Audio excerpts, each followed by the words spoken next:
And here we are. Welcome back.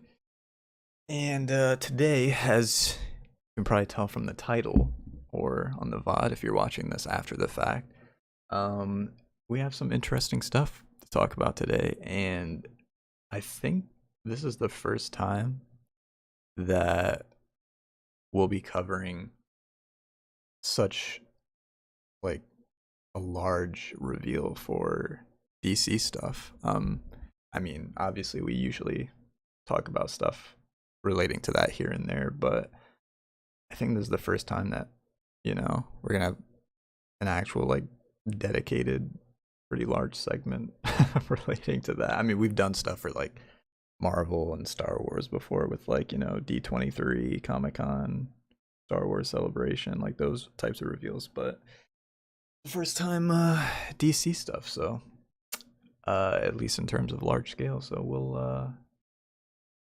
we'll see how it goes. But with that being said, we have a few things relating to other movies and shows, though, such as Star Wars, Marvel, and stuff. Before we get into that stuff, so that the second part of the podcast will be the DC stuff in a little bit, and the first thing of the other stuff we're going to talk about is The Last of Us. So there's been 2 episodes that has come out since the last time we talked about it. And I know Ben has not seen either of them yet. So again, we'll have to refrain from anything too spoilery. But I mean, Evan, do you have any thoughts on just your overall thoughts, I guess, of the last 2 episodes or not? Thought they were great, and it makes me the show's been so good it makes me upset with what we've gotten for like video game adaptations, because man, Halo fucking sucked, and like the story was already written, and the fact that they felt like they needed to make a whole new story of something that people loved for over a decade. So like it's nice to finally see they got the creator and writer of the original source material to actually make it, instead of just like saying that they got them and just doing whatever the fuck they wanted. But it's really good. I think the casting is well done.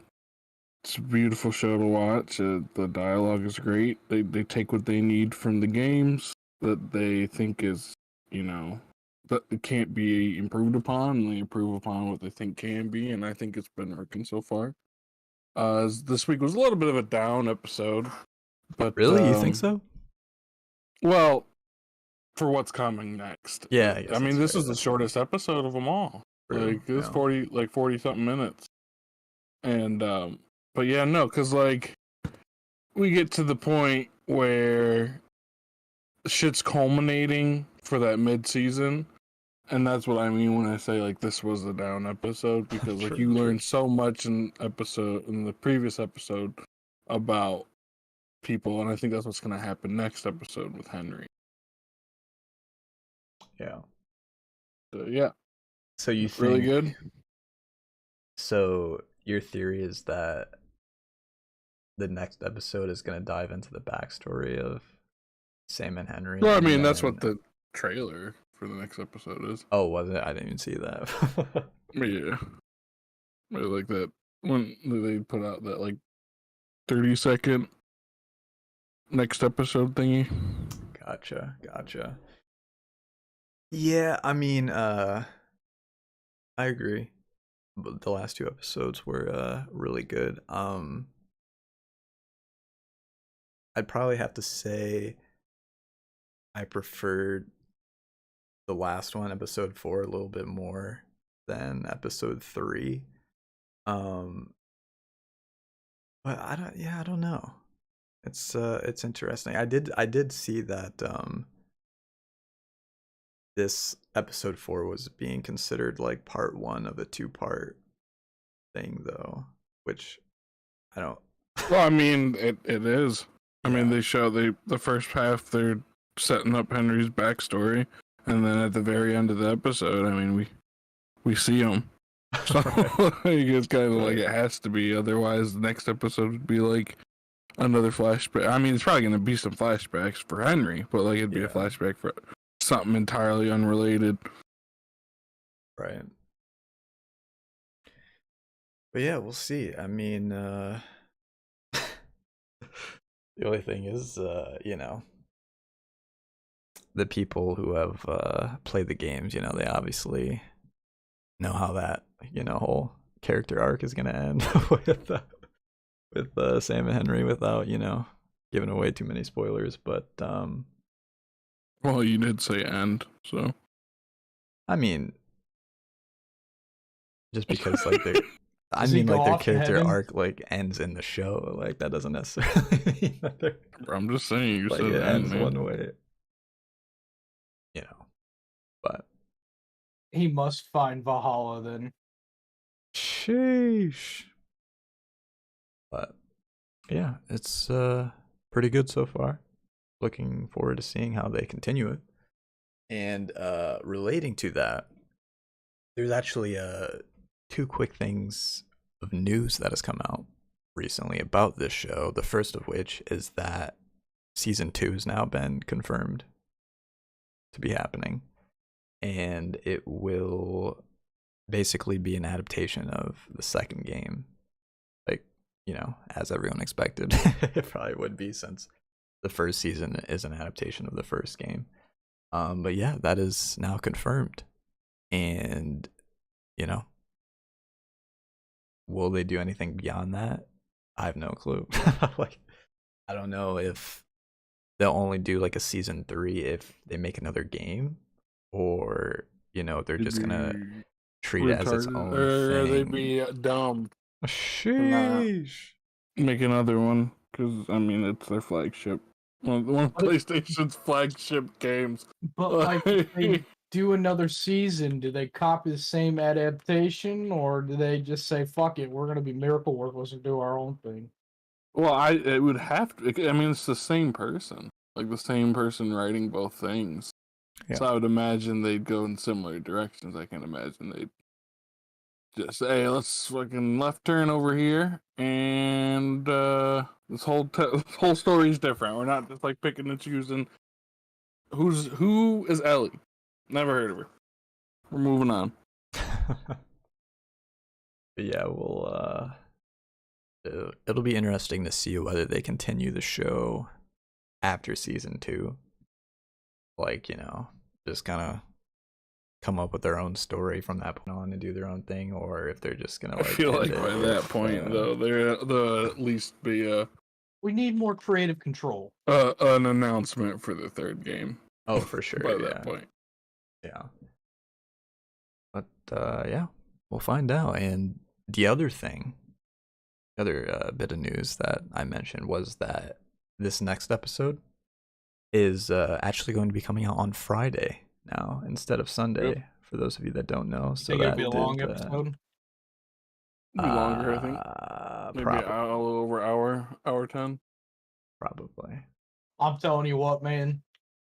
I'm just waiting. Whenever I watch it again, I'm waiting for one of those episodes, like episode 1, where it was just non-fucking stop, man. Well, yeah, well. Well, I Might hope be I'm in getting for a it. ride. I hope I'm in for a fucking ride, dude. But yeah, I'm looking forward to it. But yeah, it normally comes out on Sunday nights.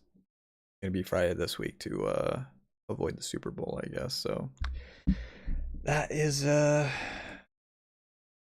I think, for that. Unless you guys have any final remarks you want to say about the show or anything relating to it. All right, sounds good. So next up we have the one and only bit of Star Wars news to talk about for this podcast, and that is they have finally confirmed that season 2 of Star Wars Visions is coming out on May the 4th, aka Star Wars Day, this year. So yeah, that is when season 2 will be coming out. And the other bit of news relating to this that is interesting is that so season 1, right, was basically all Japanese studios, right?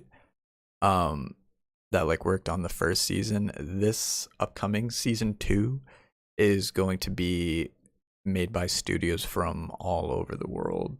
So it's not just going to be like anime focused. I think there is still one episode is going to be anime from like a Japanese studio, but all the other episodes are going to be from other studios from literally all over.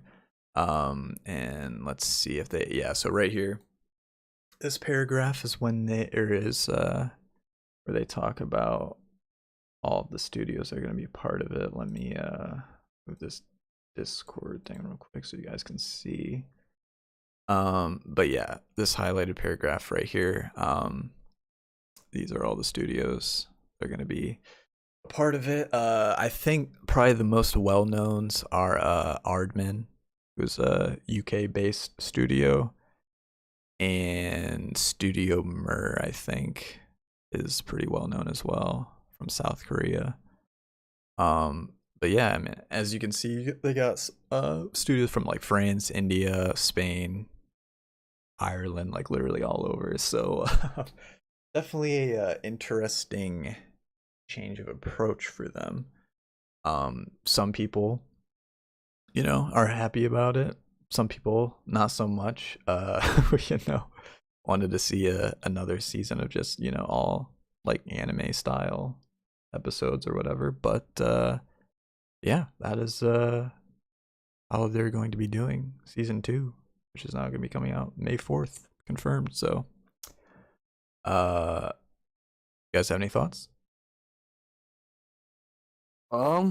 Honestly, not really. I liked the visions. Sheesh. It was cool. Like, I liked the kind of like having different animators, um, animate different things, telling different stories. I always like that. But I mean, kind of figured they'd do another one with how successful, the first one was, how people liked it. And I don't think I really care about other Switch it up. studios doing it, Yeah. because I mean, we got a whole season of Japanese animation. Right. There's gonna be more Japanese, and like Japanese animation isn't going anywhere. True. Like, I don't know, like we've seen cool things, and I feel like it's time to let other people take the Star Wars brand and put their spin on it, because I feel like it'll get old, honestly, just seeing, like, you can only see a swordsman or samurai with a lightsaber so many times before it starts to get like kind of repetitive. True. So I do like that it's not going to necessarily be all Japanese animation, because there's just so many different kinds of animation Yeah. that like people just solely focus on, like, oh, Japanese has only the best animation. It's like, there's some shitty anime, but but some of the, like, if you watch Love, Death and Robots and shit, like some of these animation studios like Blur, like around the world, are creating some crazy stuff that like I would love to see in the Star Wars universe. Yeah. I'd like that one episode of Blood, Death, and Robots, or Love, Death, and Robots, where they mocapped with Michael B. Jordan. Yeah. I'd love to see something like that Right. for Star Wars, because like that'd be dope. Because you could do some of the characters that you've seen before, like if that's something they wanted to do, because they're doing it in that kind of animation, and it'd look Right. awesome. But who cares? They throw money at it. True. Yeah, I remember I saw somewhere on Twitter earlier this week that someone, they had posted like a collage, like a bunch of different photos of like the animation styles of each of these studios, and I tried so hard to find it, like so I could like show you guys like on the podcast, but I made the mistake of not like favoriting it or whatever, so and I didn't know who it was because it wasn't like a account that I follow. that I saw it, so I was like, well, that's but long story short, there was like some of the animation styles on there were like pretty cool. Like they look pretty sick. Um so, I still think there will be some pretty cool things that we'll see from like these other animation studios in season 2. I will say though, the only thing I'm slightly disappointed about is that um we aren't getting an episode by Studio Ghibli, or Ghibli, however you say it, but because that was rumored that they were gonna be doing an episode for season 2, but yeah, they are not. They are not on this list. So but it is what it is. I'm sure these other studios will do a great job, and there'll be some pretty interesting episodes that come out from this. But yeah, if anyone that hasn't seen it, or seen season 1, I should say, I would definitely recommend, because there's some pretty cool episodes. But anyways, that is that. Moving on. So this was actually really funny. It's funny and like also kind of like news at the same time. So this guy right here, Charles Murphy, he's a scooper, and essentially he's been trolling people for like the last few weeks, saying that Daisy Johnson was going to be coming back into the MCU by this, well, Chloe Bennett. She's the actress that plays Daisy Johnson. She was one of the main characters in the Agents of S.H.I.E.L.D. TV show a while back, and he's basically trolling people, saying that she was going to be coming back into the MCU. And then like once people were like basically assuming that it was true, he was like, no, I was kidding, like there's no way, like she's such a bad actor, like that show is so terrible, like they would never have her like in the MCU type thing. And like Chloe Bennett herself like actually like commented about it on Twitter here, as you can see, and yeah, basically said that I have a feeling that your tweets aren't going to age well, which has made people rightfully so assume that she actually is either for sure, or at least in talks about reprising the role at some point in the MCU. So there you go. I have no idea who that is. Yeah, the character's only been in the Agents of S.H.I.E.L.D. show. She hasn't been in anything else outside of that. So if you haven't seen the show, you would have no idea. I've seen it. Oh, you have? Not all of it, but Oh. I saw enough. Well, then yeah, The beginning wasn't terrible, but yeah. man, yeah, it definitely took some interesting turns. Yeah, no, it felt like a CW show, like Yeah. after the first season, Yeah. which is saying something. Right.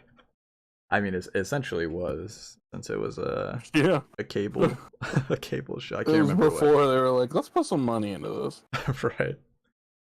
But yeah, I can't say that I'm one of them, but there are Wait, was quite she a one of, like few. the main girls? Yeah, she's like the main character. Got like, what was it, like Quake or some yeah, shit? yeah.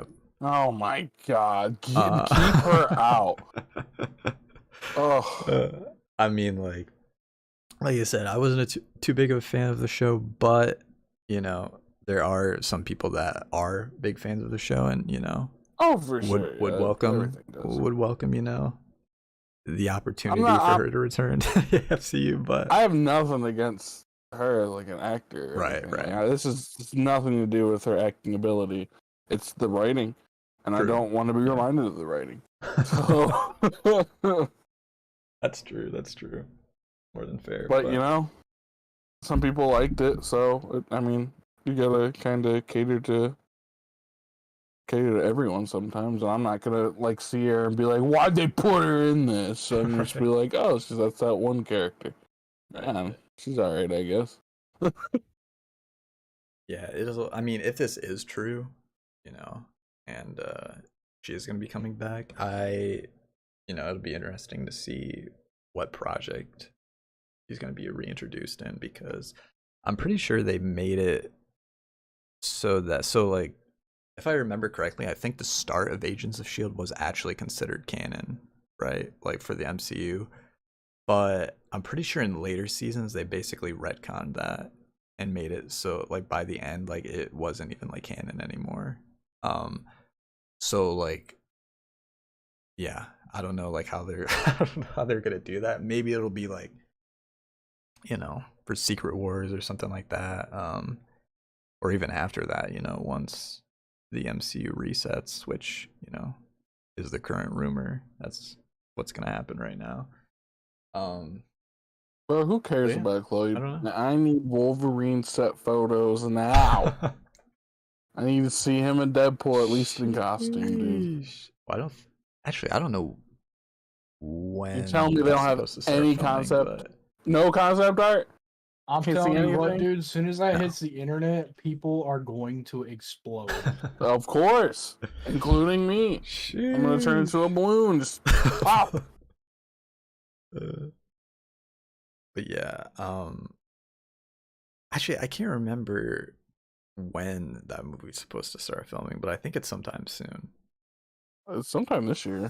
Oh, I don't know. Yeah, because it's I what mean, they're coming out probably next year. filming it at Ryan Reynolds' house right now. No, I I know mean, that. they could be, honestly. Well, I mean, they might be like doing some stuff, but I know like Ryan Reynolds is currently like training right now to like, you know, build himself back up for the role, but um so probably within the next few months I'd say is when they'll start filming, but because it comes out next fall, right? Fall of next year, if I remember Yeah, correctly, but man, if only could come back out on the original date so I can go see it on my birthday. But, you know, sheesh. Yeah, it was I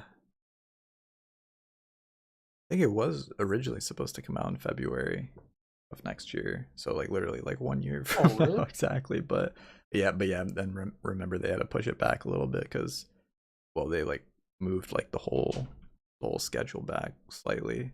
So you know that inevitably got pushed back by like 6 months. But anyways, that's neither here nor there. But yeah, we'll see about Chloe Bennett Excuse me. potentially coming back Mm. into the MCU. But moving on, Jeffrey Dean Morgan has kind of hinted at on Instagram that he is going to be a part of some type of upcoming Invincible project. Sure is. So most people are assuming that it is a voice role for season 2. But I mean, I suppose it could technically be something for the live They action are, movie as yeah, well, if they're that's working on the live action. if that's still a thing. You know, it might be something for the live action movie. I can see him as Omni Man, Oh, for dude. sure, yeah. He's definitely got the look for it. Um, but yeah, only time will tell. we'll, we'll find But when out. are we gonna get a Static Shock show again? It's just static. Sheesh. The show was Static Shock. His name was Static. Yeah, Ben, come on, get your facts. No, I'm What? trolling, but Yeah. Man, I'm so cultured in this stuff.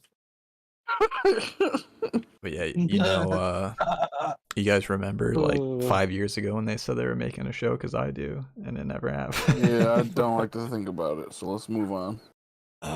But you know, there's a new leadership now in charge of DC, so maybe they'll bring it back, maybe they won't. Who knows? But you know, we'll get into all that DC stuff here soon. But yeah, you know, hopefully we'll find out soon what his what Go on. Jeffrey's role is for all that. But next up, you know, unfortunately we got to talk about the Rick and Morty stuff because no, that's been a pretty big story over the last 2 weeks. But long story short, yeah, Adult Swim basically cut ties with Justin Roiland, who is one of the co-creators of the show, and not only that, but he's also literally the voice of both Rick and Morty. But yeah, they cut ties with him. He's not going to be on the show anymore because I don't really know too much about this situation, so I can't really talk about the specifics of it. If you guys know more, you can say whatever you want about it. Domestic. Yeah, I think some adult choices were made, and I don't think they were good. Yeah, he was charged Some choices with, with consequences were made. Yeah.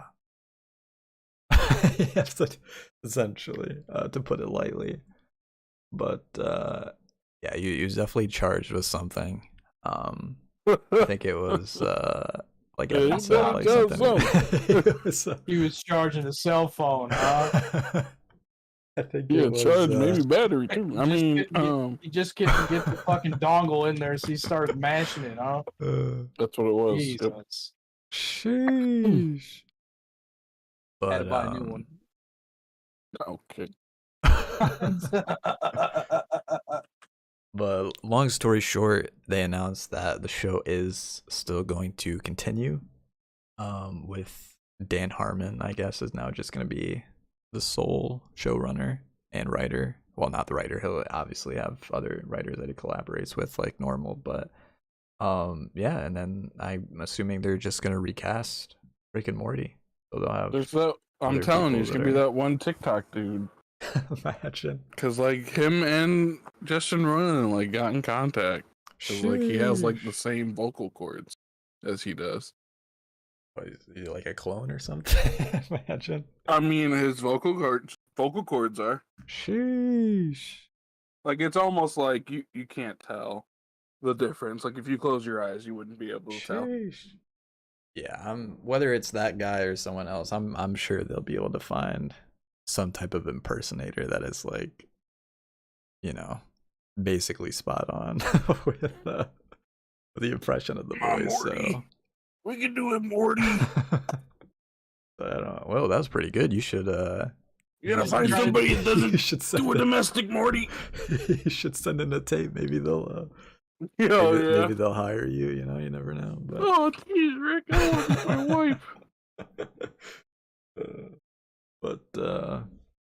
Not making light of the situation, but no, it was definitely messed up. If true, the light bulb needs changed. If that happened, that's not a good thing. But anyways, yeah. To be fair, these are allegations. He is indicted, but like it doesn't mean not anything for sure. Although I'm not up to date, so maybe he is guilty at this point. I don't know.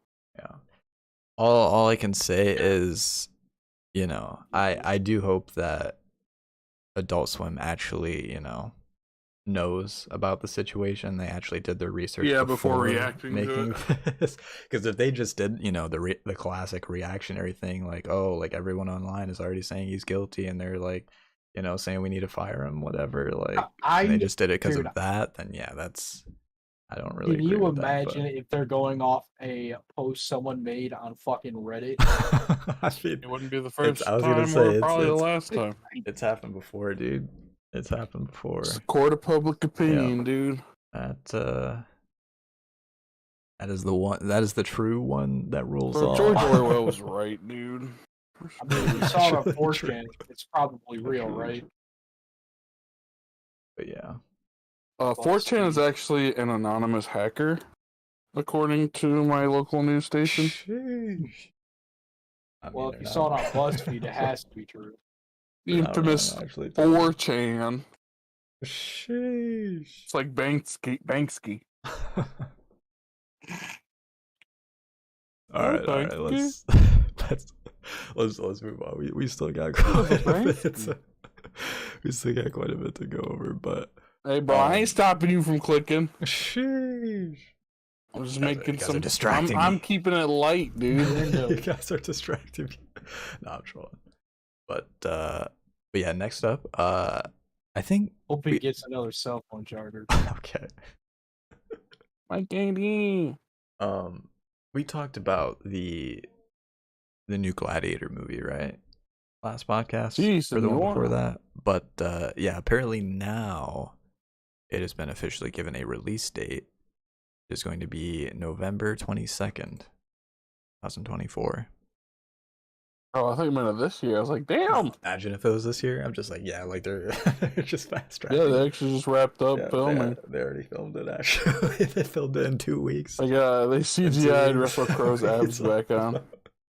They did it in 2 weeks since they announced it, so that was pretty wild. But no, Russell Crowe is. I think we talked about that, but he's actually not a part of it. Which, Yeah, but you know, his CGI likeness will. CGI. Yeah, they'll deep fake him back onto like some Exactly, actor, dude. yeah. But not even with his permission either. They'll just do it. Yeah, his face just on like Dolph Lundgren's body or something like that. But like prime Dolph Lundgren, like Rocky Sheesh. Oh, III sure, yeah. Dolph Lundgren. Yeah. But yeah, we What was that? I don't know. Isn't that what he sounds like? Oh, okay. I thought you were just like screaming. Wouldn't be the first time. Wouldn't be the first time. Man, I'm not judging, bro. You the homie. I'm not gonna like make fun of you for it, but what the fuck was that? Yeah, it's just a new form of Tourette's I have. Sheesh. That's one of your ticks. It's just you just randomly start screaming. But aside from that, really nothing is known yet about what this movie is going to be like in terms of the story. But yeah, we'll find out when the movie comes out, I guess, next year. Okay, dude. We'll find out when it's done and we watch it. Exactly. Yeah, we nothing know. Nothing before. Every other movie, I'll just breaking news. You'll learn about the movie when it comes out. Yeah, there will be absolutely no type of information that comes out before, not even a trailer, honestly. Nope. Before the movie comes out. So,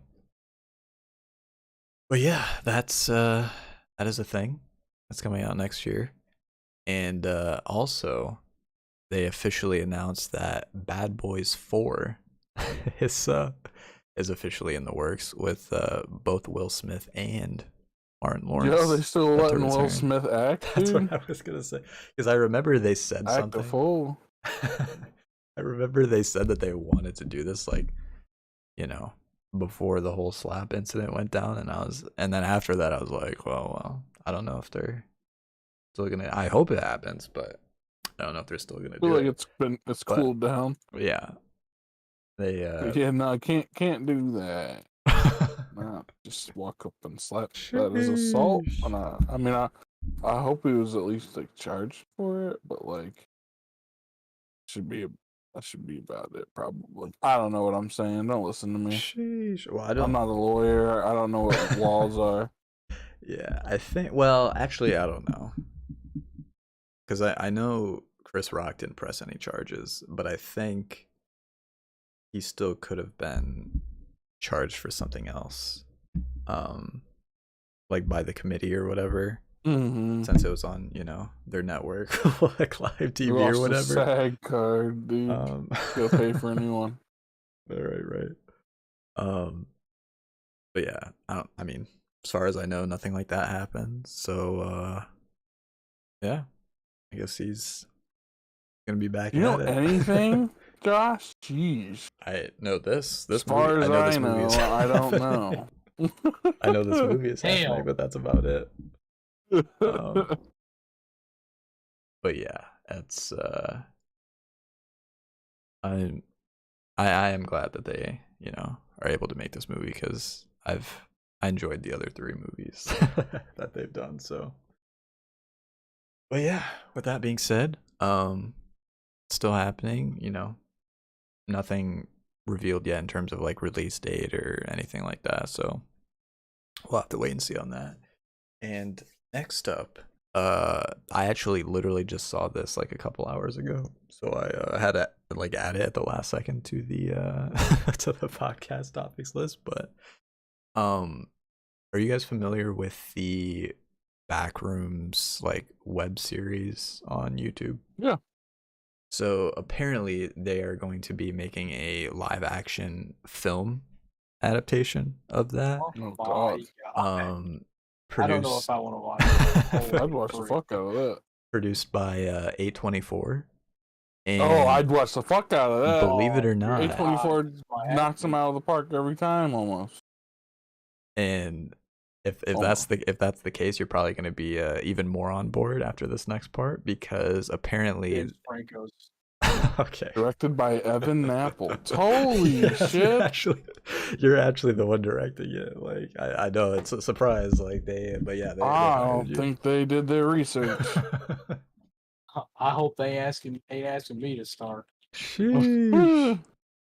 But no, they Sorry, go ahead, Josh. the guy that made the web series, they actually hired him to do the to direct this movie. Oh, And nice. I did not know it, but apparently he's only 17 years old. I mean, that makes sense. It's like not necessarily a hard like thing to come up with, like the Right. game itself. It's the idea that really like drove it. Yeah.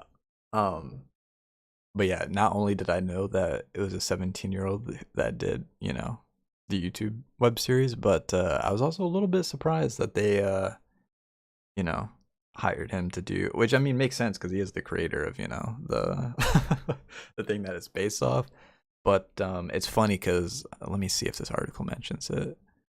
Um, yeah, it says he's gonna have to film it over his summer vacation because Oh, he's still in school, so they gotta wait till the summer so that Well, he if they can. could film fucking Harry Potter with children True. and teach them, I'm sure they could. I'm hoping that kid 17-year-old has good. arithmetics. Well, I'm saying like he's directing it, not like starring in it. Oh yeah, I know. Well, Okay, I'm, okay. you I was know, just making sure that we're I'm on the same hoping that page kid with has that. a But good agent and good communication with the agent, so he can get these done deals while he's at school. sheesh. Yeah. aren't Oh, you he's. working on your homework? I was like, got a movie. I was Shut up! gonna say, bro, if that You're was gonna me. pass me anyways. Why am I even here? That's exactly, dude. I was gonna say if that was me, dude, like school would be the last thing on my mind. I'd be like, yo, I'm about to make Yeah. I'll about come to make back and get my dad, dude. I don't give a shit about right, this. dude. Right, dude. But yeah, that's definitely really cool opportunity for him, and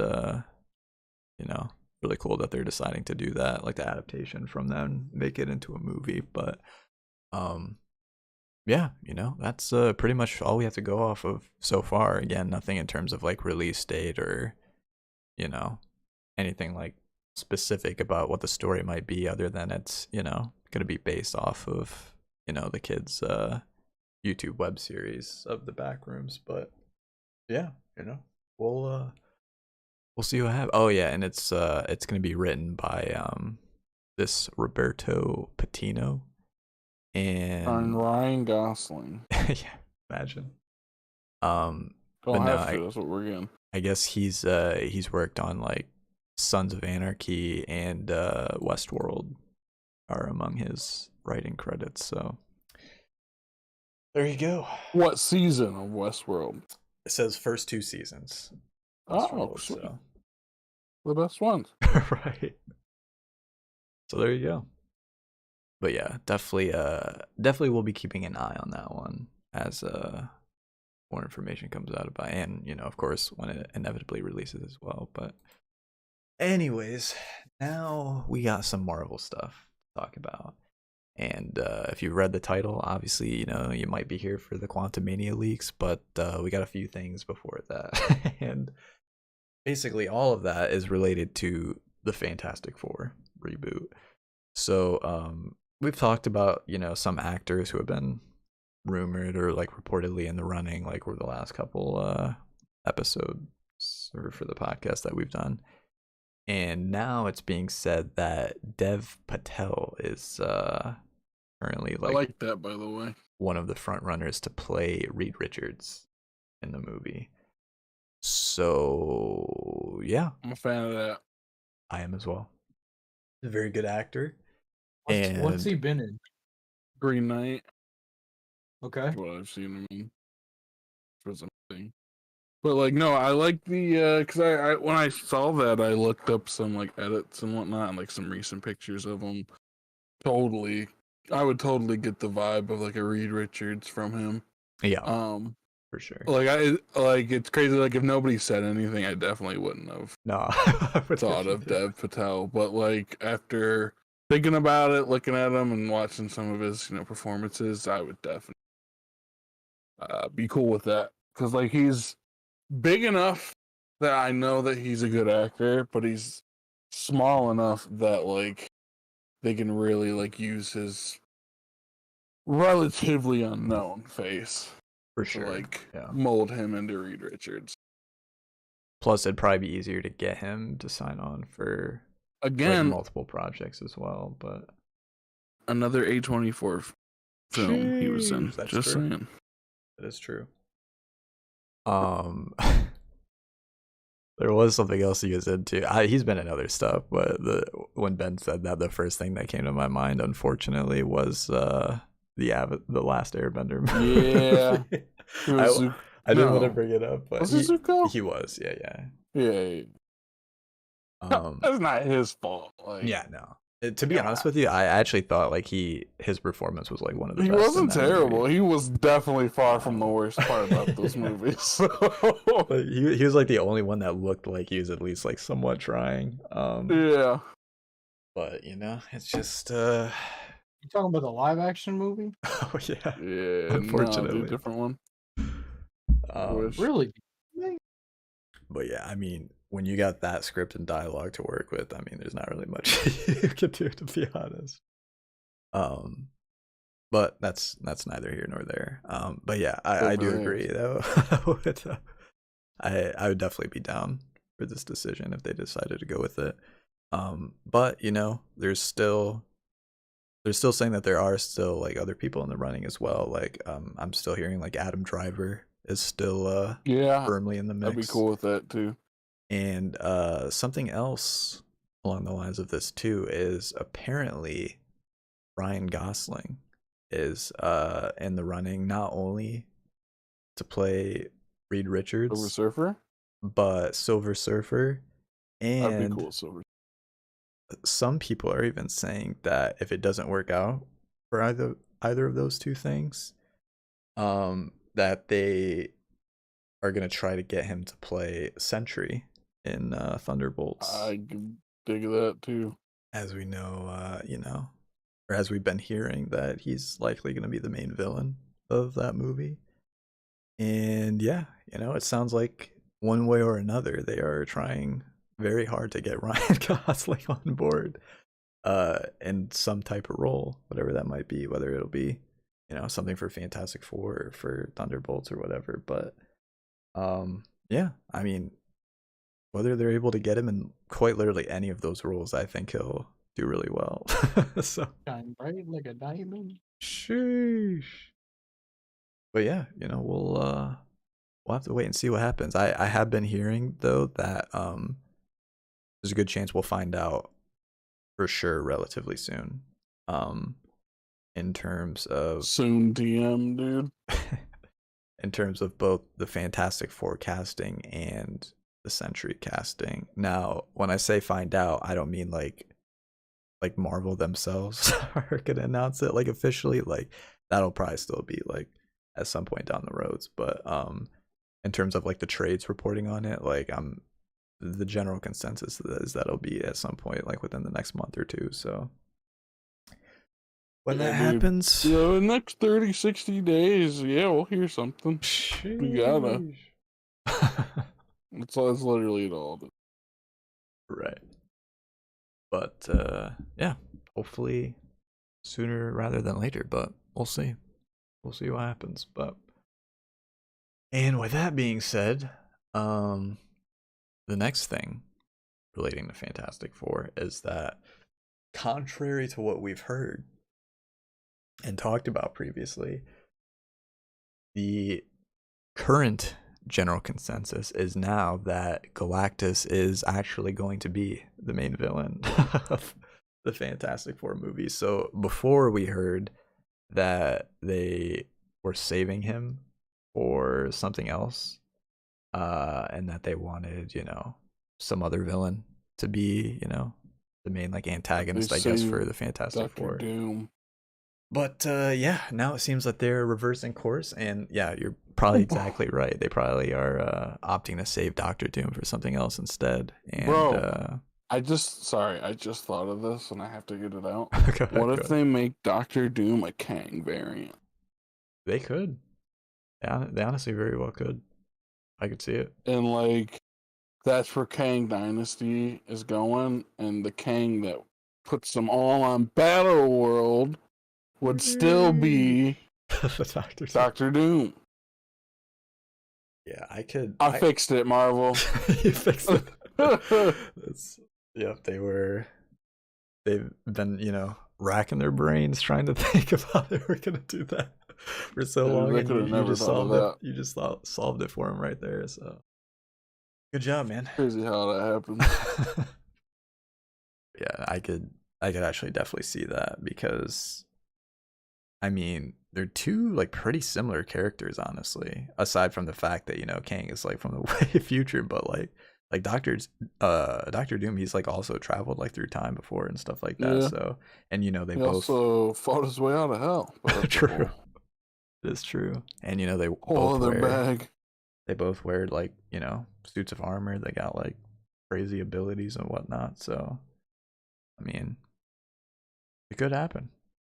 It could happen is all I'll say. But anyways, yeah, I mean, the current rumor is that Galactus is going to be the main villain for Fantastic Four, and some people are even saying that not only is that the case, but that they've also like casted the actor, like the voice actor, for the role as well.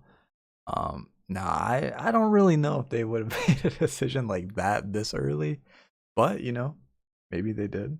Maybe they have casted whoever it's gonna be. Wait, voice actor for who? For Galactus, like whoever's gonna be voicing him. Gotcha. Yeah. Benedict Cumberbatch.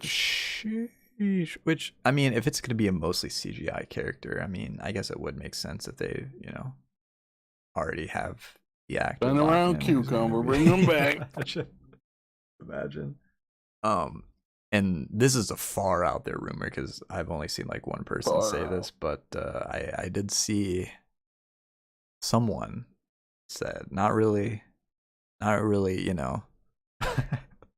anyone that should probably be like too trusted. But they did say that they heard that Keanu Reeves might have been who was cast as the voice of Galactus, but all I can think of is Bill and Ted, and that's all I can hear as Galactus. I know. But oh, far out, just like a giant in space. Oh man. But yeah, we'll I'm assuming we'll find out about that, around the same time we hear about the rest of the cast of the Fantastic Four, but we will see.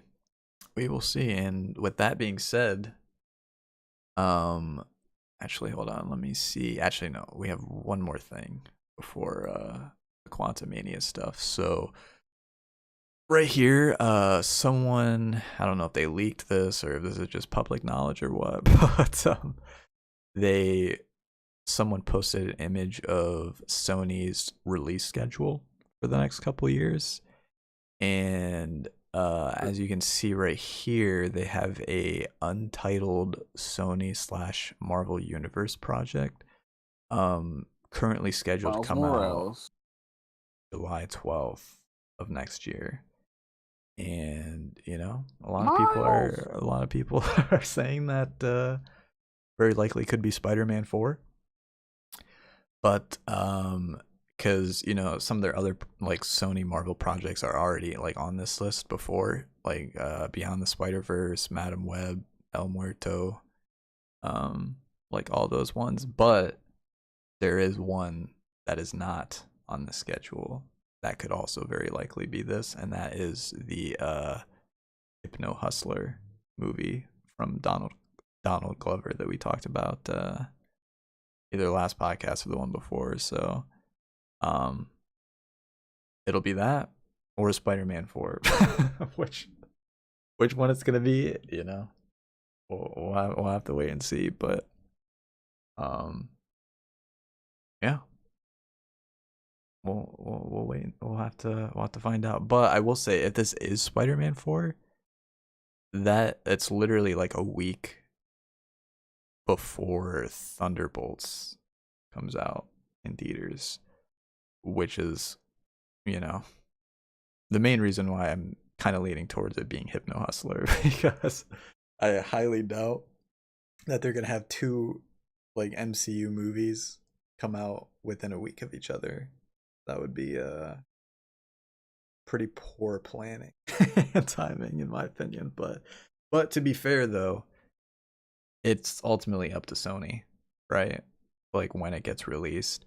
So, they might just be like, hey Marvel, tough luck. like it's coming out here. Like if you don't want Thunderbolts to come out at the same time, like you're gonna have to be the one to push it back or move it or whatever. But so I guess that's also a possibility of what could happen as well. But we'll see. We'll see what happens. But I did want to throw that out there for you guys if you didn't know. And now we move on to the Quantumania stuff. So before I pull it up, obviously I'm gonna have a disclaimer for spoilers before we, move on and talk about it. Because, while this stuff obviously isn't 100% confirmed yet, based off of the surrounding evidence, which we will also talk about, there is a very, very good chance that this is going to turn out to be true. So if you do not want to be potentially spoiled on the ending and the 2 end credit scenes of Quantumania, either mute the stream or if you're watching the VOD, skip ahead a little bit. Like I'll probably have like the timestamps down below that you can skip on to the next section. But yeah, that is your one and only warning. And now we will move on to the Quantumania leaks. So Thanos came back and just, kind of booty tapped everyone's shit in the movie. Yep, and then he turned into Cable, and then everybody was confused. Imagine. Except for Deadpool. He knew what was going on. Imagine he actually And he does tries show to up tell in the Wolverine, movie. but Wolverine doesn't get it. Sheesh. But so this, like all these spoilers or leaks, whatever you want to call them, have been compiled by the moderator team for the Marvel Studio Spoilers Reddit page. And if you follow their Reddit page, if anything is posted directly by the mods, yeah, they've been given quite a bit of proof that it's, most likely going to be true. If they themselves are the ones that are, because they, like, anyone that posts on this page, like, has to get the moderator's approval that it's at least somewhat of a possibility of happening before they're allowed to post it on the main page. But if it's the actual moderators themselves posting it, as they say right here, they've not only been told by sources that they have, but they've also been given at least some type of evidence that it might be true. But that's quick little disclaimer before we get into it. So they basically just break down the ending, and then we'll get into the post-credit scenes. So what they say about the ending is that MODOK is, I guess, he's gonna die after he sacrifices himself, when he has like a change of heart or whatever. And then at the very end, Kang the Conqueror is potentially killed.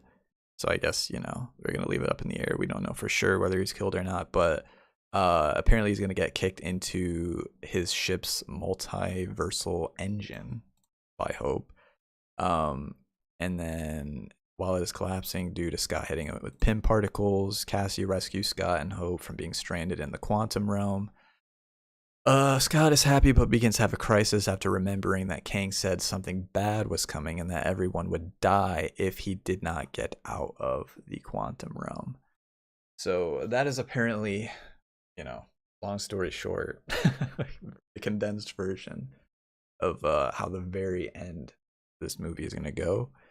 Now, in terms of the post-credit scenes, the first one is I'll just read it here. The Council of Kangs gather discussing how the Kang they exiled has been killed.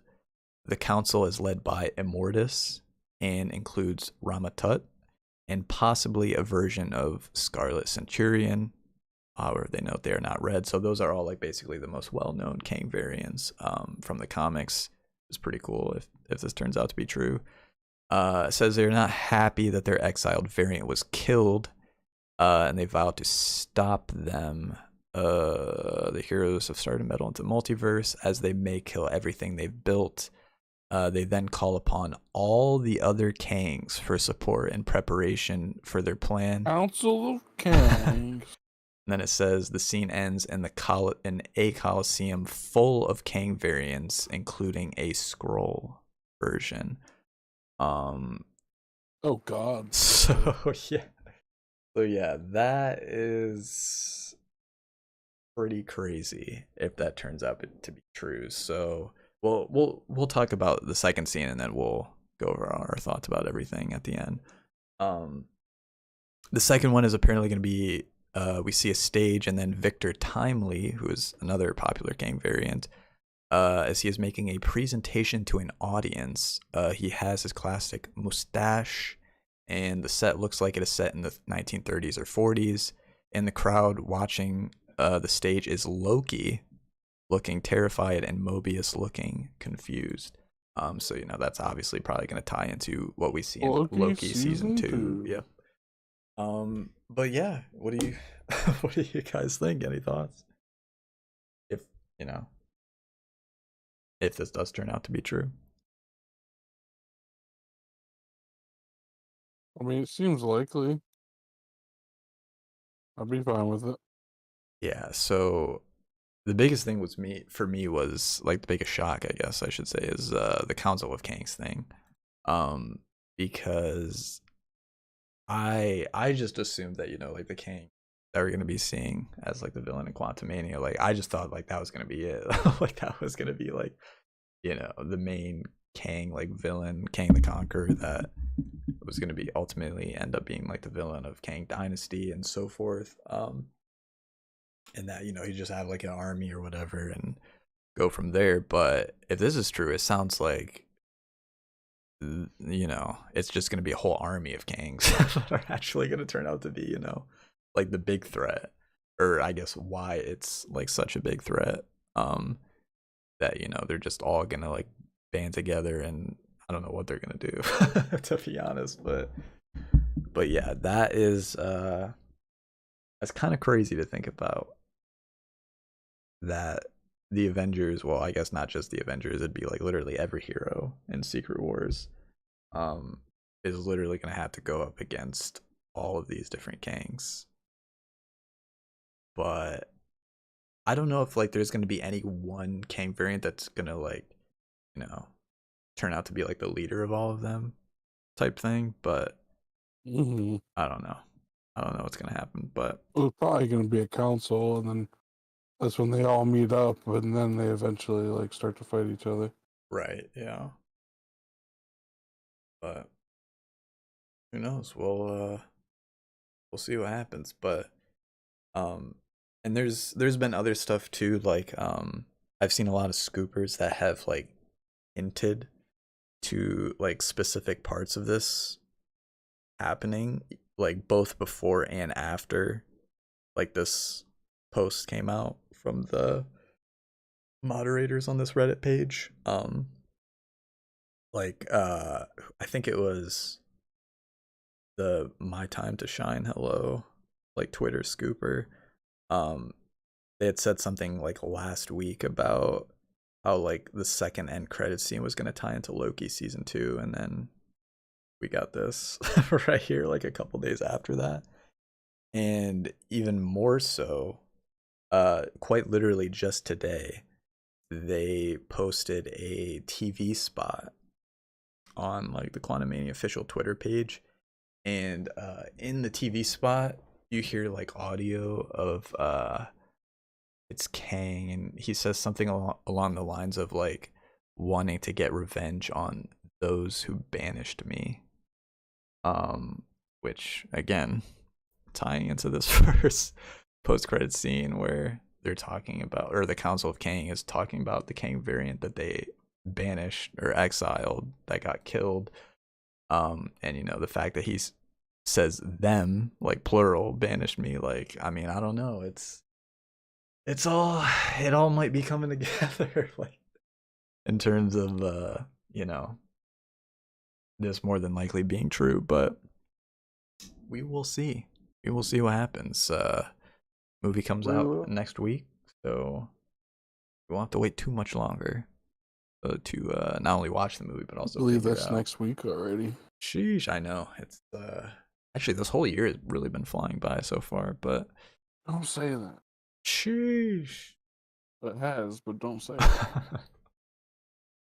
But yeah, and then well, and then right below this too, apparently there's going to be a new Guardians of the Galaxy Volume 3 trailer that's coming out during the Super Nice. Bowl. And, you know, they basically just broke down the whole trailer here. If you want, you can pause or look at that later if you want to look at the whole breakdown. But we're not going to be going through all of that for this podcast. But I did want to bring up some of these other random tidbits that they have down below. So first off, you know, they reconfirmed that, you know, Adam Driver and Diego Luna are also still in the running for the role of Reed Richards, while Dev Patel is, according to them, considered the number one choice right now, but the other two are, I guess, still in the running. They say X-Men 97, the animated revival, is going to be at least 2 seasons. Let's see, what else did they say? Oh, they talked some, basically confirmed what we talked before about the Wong show, like the Strange Academy thing or whatever. And then these next couple things are very interesting, actually, if they turn out to be true. So they say that almost all of the movies after Kang Dynasty are going to be set within the Battle World universe. So if you know anything about like the Secret Wars like comic line or whatever, either of them really, they're like the place where all of like the heroes get like teleported to, and the villains as well. Where the place where everyone gets teleported to is called Battle World, and I don't necessarily know what this means when they say that all the movies after that are going to be set in Battle World, because Like the universe where battle happens? I Like I don't the know. multiverse where it happens? So when I Seems first, like a strange thing to say. right, so when I first read this, I thought they meant like after Kang Dynasty, because I think there's 2 movies that are coming out between Kang Dynasty and Secret Wars, right? So I thought they meant like maybe those 2 movies would be like set in, you know, the Battle World universe as kind of like a tie-in, like even further leading up to Secret Wars, and then Secret Wars will happen, the reset will happen, and then everything will go back to normal, at least, you know, the new normal of the MCU. But other people are taking this as in like even the movies after Secret Wars, at least up until like a certain amount of time, are going to be set in the Battle World universe. So like I don't know if they mean like that is just going to become like the new MCU universe, like the Battle World is just going to be like, I don't know, like the one universe that's left standing, and that's just going to be like where they live now or what. But definitely very interesting how they chose to word that. And you know, I guess we'll, you know, maybe they'll elaborate it more at some point soon, but until then all we can do is speculate what they mean by that. But Wildly speculative. right. And then right underneath that, they also say, and this could actually tie into that first part too, is they say that there are very, very early talks about Secret Wars being divided into 2 parts. Um, which is weird because I already thought it was divided into two parts. Like I thought like Kang Dynasty was like part one, Secret Wars was part two, but I guess if this is true, like they're talking about potentially making Secret Wars Might be just too itself much shit. into two. Yeah, I'll turn it into 3 movies. Right. Which I mean, don't get me wrong, like I'm all for it because it just gives them more time to do even crazier stuff. But if that does turn out to be true, that could explain why more of these films will be set in the Battle World universe, right? Because like maybe like the first part will still come out in 2026, right? And then maybe the second part won't come out until like I don't know, like 3-4 years after that. So like all of the movies like in between there are just going to be set like in the Battle World universe before they do like the reset after that. I don't know. Again, I'm just like wildly speculating here like you said, but who knows? Who knows how they're going to do it, but and again, this isn't even like far from being like a thing either. It's just that like it's something that they're talking about like potentially considering doing splitting up Secret Wars into 2 parts, but yeah, I mean either way, if they do decide to do that, I feel like they'd have to do it soon. And when I say soon, I mean like probably within a year. Like have that like know for sure whether that's going to be split into 2 parts or not, because I feel like that's something like you would definitely need to plan out like well beforehand. For sure, yeah. But yeah, and that's and they also say that Doctor Strange 3 is apparently being fast tracked so that it can come out before Secret Wars. I did hear that rumor. I don't remember if we talked about it before, if I saw it on the Marvel spoilers Reddit. But yeah, we'll see. And I mean, it makes sense because the ending of Multiverse of Madness like kind of hinted that it was going to tie in. Yeah. So it makes sense to have and all that. Yeah, have the third one like kind of better explain all of that before leading into Secret Wars or wherever he's going to show up next. But anyways, yeah, that is about it for Quantumania and the Marvel stuff. So you guys have any further thoughts about any of that? Not really. Like I know we've talked about it before, so I'm just excited that Right. it's still that I'm still excited for this kind of stuff. Yeah. It's been so long since like it all started. Right. But yeah, no, they keep me coming. There's always gonna be highs and lows with the shit, and I think people forget what we got in this phase. Like Shang-Chi is one of the best origin stories they've done. Facts. Like, without a doubt. Like, yeah, Iron Man, started it all, but like as far as entertaining versus story goes, definitely like Shang-Chi's up there. It was a very well put together, and then Spider-Man, and then Loki, and WandaVision. Like people just forget that, like, oh yeah, like this whole phase is literally here to build up to some wild shit that like we're gonna get spoiled by. Yeah. Like Secret Wars, I'm honestly like before Infinity War, did anybody like honestly think we would get that on screen? No. Like either like Battle World or at least the multiverse, like any of that shit. Like I didn't, that's for sure. I was like, I hope I get to see Spider-Man in the Marvel universe one day. Well, like even after Endgame came out, which was already wild, like way beyond like anyone's expectations, like at least in comparison to when it first started, like the MCU. Even once that came out, I was like, I still can't see how they're gonna do something like Secret Wars. At least like do it well, right? That to the point that it deserves. And then here we are, like literally a couple of years later. It's just like, oh, they're actually doing it. So yeah, I mean, obviously it's impossible to say for certainty, but I think, I think they got it under control. I think they'll Bro, as long as Kevin Feige's there that's true. and I get another Deadpool, I'm good. Right, dude.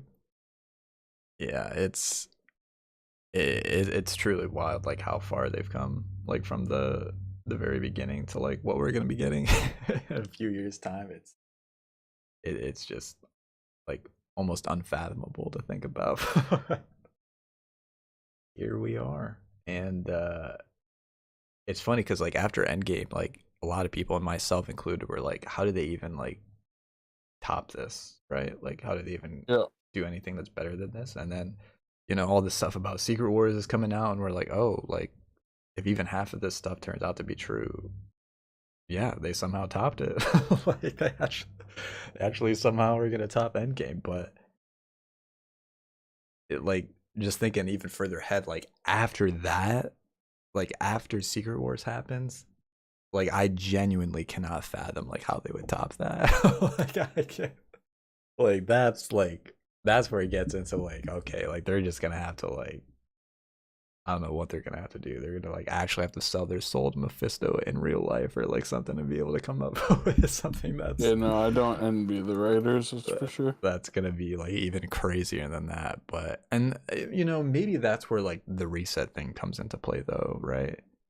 Oh, for sure, Like yeah. maybe like how they're like resetting the MCU after that, like maybe that's where they just like start from scratch, like obviously like some people are still gonna be disappointed probably because it's like, oh, we just had like Secret Wars like a couple years ago, now we have just another like basic like earth confined Avengers movie. Like come on guys, do better. But I mean, I just don't see like how else they'd be able to do it though.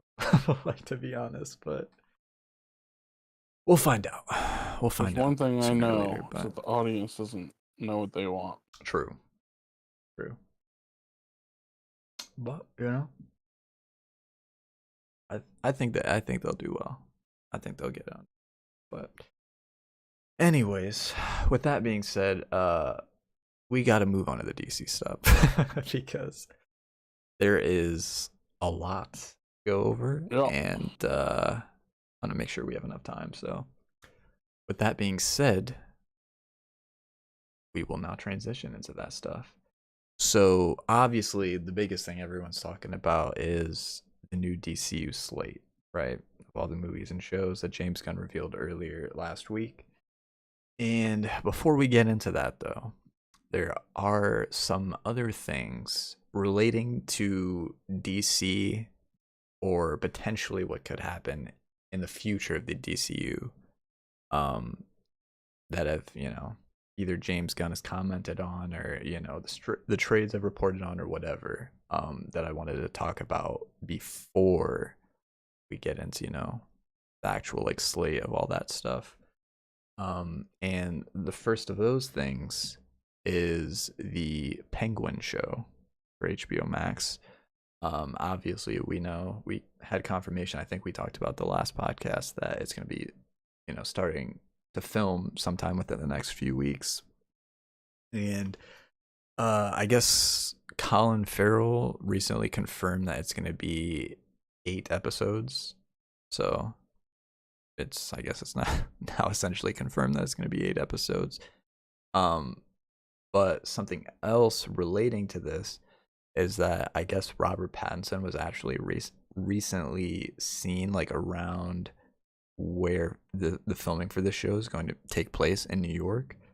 And of course, that's leading to people like assuming like, oh yeah, he's close to where the filming is going to be. He's obviously going to be in the show. And while I do think that he is going to be in the show in some capacity, because I just don't see. He's probably going to be as Bruce Wayne. Right. Like, I just don't see how you could do that show without having him in it at all.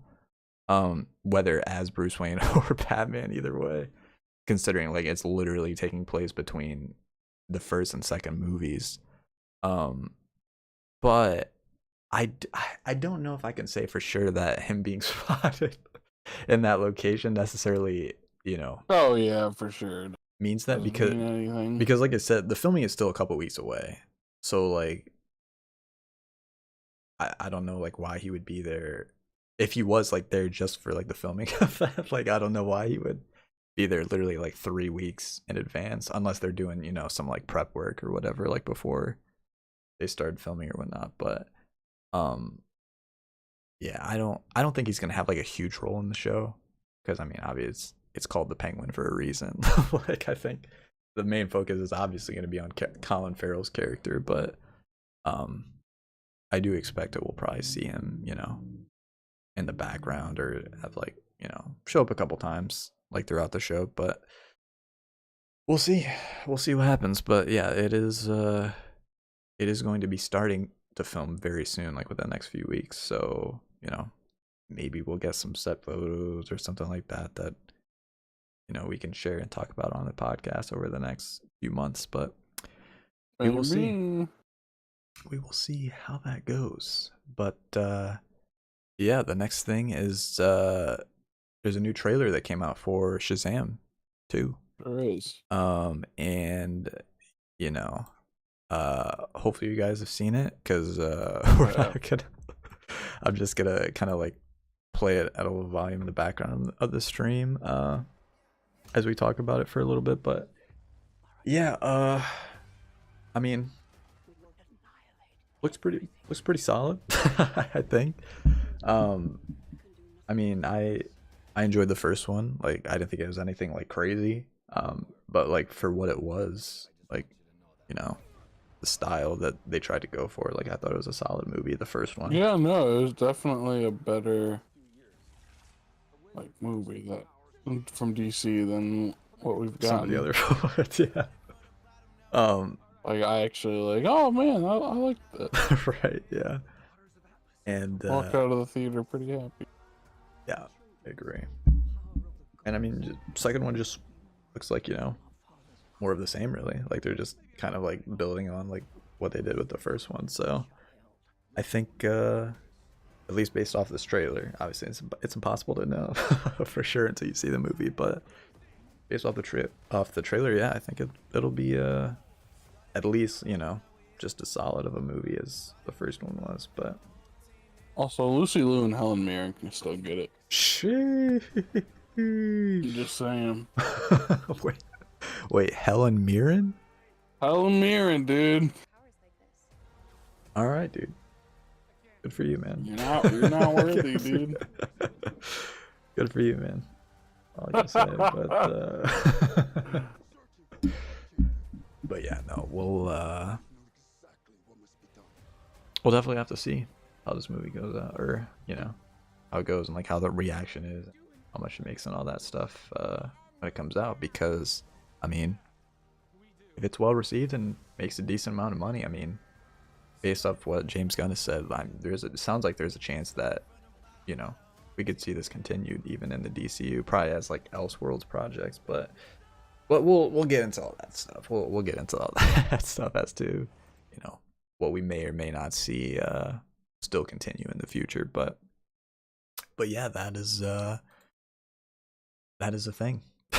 We did get the trailer not too long ago. But moving on, so these next couple things are going to talk about some of the actors that might or might not stay on. So as we talked about before, the consensus beforehand was that like they're basically just going to completely clean house, right? Like they're just getting new actors for every single character. Like no one was staying on. But now it's sounding like that might not be the case. There might be some actors that actually do stay on as their respective roles for the DCU. And the first of which is Gal Gadot as Wonder Woman. So just scroll down to the actual quote here. Let me see. Oh yeah, so I guess James Gunn he commented like he normally does on someone's post, and he essentially just said, oh, this was the guy's post, and he said, "We didn't let Gal go. Ezra's movie's already been made. Henry doesn't fit what I have for Superman." And then someone else asked, "Any word on Gal? Like, did you have a meeting with her, etc.?" And then he says, "Yes, we met with her a few weeks ago." So you have those comments combined with this. So I don't know. I don't know if you guys saw this or heard about this week, but apparently, in one of the international trailers, I believe it was the Japanese trailer for Shazam 2, there was this screenshot right here, that people took from the trailer, and that looks, it doesn't look, it is identical to the like whatever you want to call them, like the gauntlets or the bracelets that Wonder Woman wears. And I mean, yeah, that definitely looks like Wonder Woman in the trailer. So I don't know if this was, a mistake, or whether they probably mistake. No, as you that's the imagine. Woman Wonder. Sheesh. Totally different. But either way, whether they meant for this to be in the trailer or not, looks like Wonder Woman is going to be in the trailer or in the movie. I'm assuming it probably is just going to be a small role. Honestly, I wouldn't even be surprised if it's a faceless role or appearance like they did with Superman at the end of the first one. But I mean, definitely is interesting that he's going to be in the movie in some capacity, even if it's just a cameo or whatever. But yeah, those two things in mind, it's, I mean, sounding like there's a decent chance that she could come back as Wonder Woman in the DCU, even though they did clarify that Shazam is probably going to exist like on its own, like kind of like away from the DCU that they're building in the future. But I mean, who knows? They did say that they met with her and that they have yet to make a decision on whether they're gonna let her go from the role or not. So we'll see what happens. But and with that being said, the same goes for Jason Momoa as Aquaman. So I think last podcast we talked about him, like the video he made of him, like, being excited to like still be in the DCU or whatever. And alongside that, Peter Safran, who's gonna be working with James Gunn on the new DCU stuff, he even said right here in this quote that Jason always saw Aquaman as a trilogy when asked if we could get another Aquaman movie with Jason Momoa as Aquaman in the future, and that was his response. So I mean, yeah, but then we cast Amber Heard. Imagine. So yeah, I don't know. I mean, it sounded like Jason Momoa could very well continue on as Aquaman as well. Now, relating to his comment, and I'm pretty sure we talked about this as well, because I think Jason said like something along the lines of like, who knows, like maybe I can even play multiple characters or something like that. And then people were like, oh, like, is he going to be playing Aquaman and Lobo in the DCU? That'd be pretty crazy. But then James Gunn, in response to that, he said, I will say we won't have an actor playing two different roles. So if he is still going to be playing Aquaman in the DCU, sounds like there's no shot he's also going to be playing Lobo as well. So we will see how it plays out. We'll see what happens. But as of right now, it sounds like more likely than not, if he does have roam the DCU, it'll be as Aquaman and not as Lobo. But we'll see. We'll see what happens, because, still very early days, and, they obviously haven't made concrete decisions on some of that stuff yet. So we will see.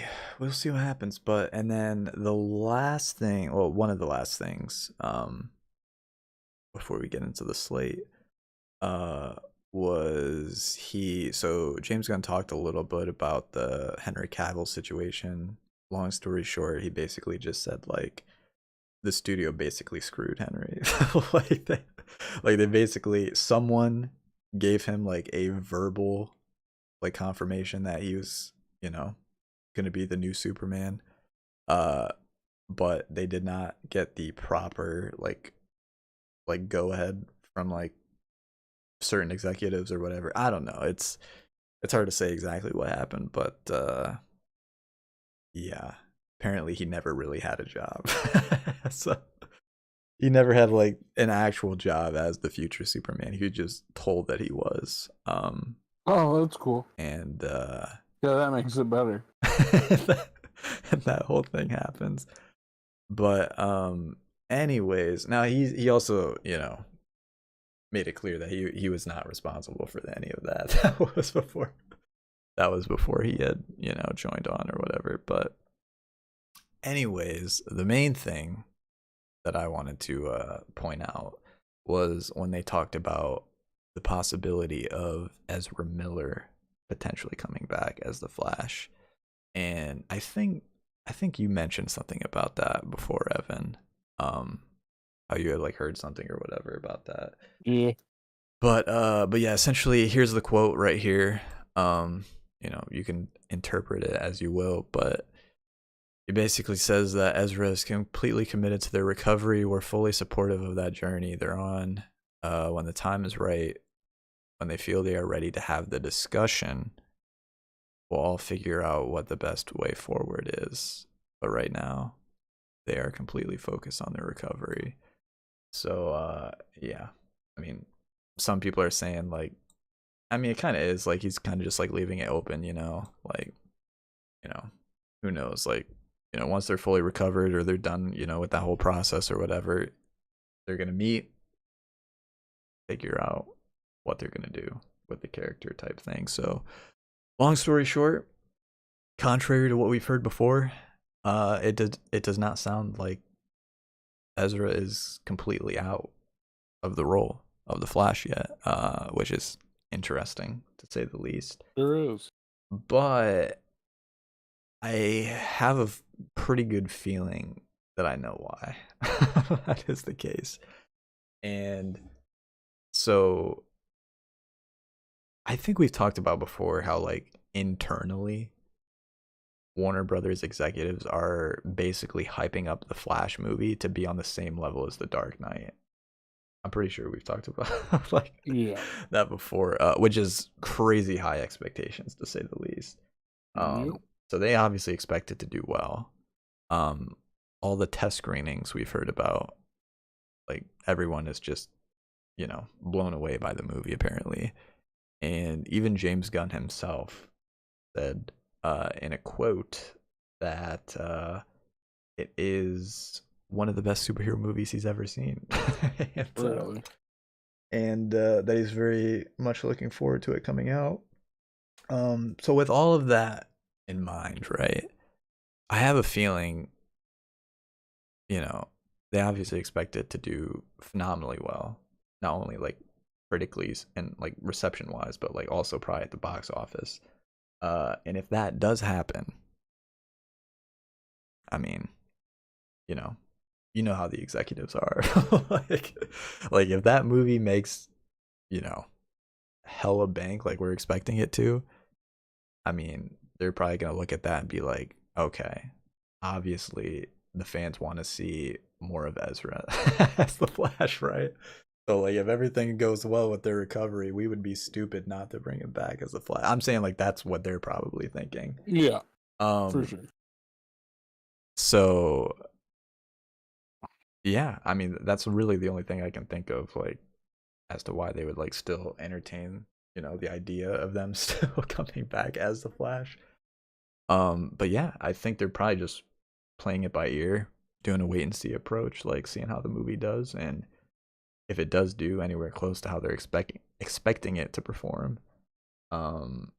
yeah, I'd have to say that they're probably going to be as patient as they can with Ezra, and you know, hope that everything works out so that they can come back and, you know, reprise the role, I guess, as the Flash down the line. But we'll see. We'll see what happens. Again, it's still very early days.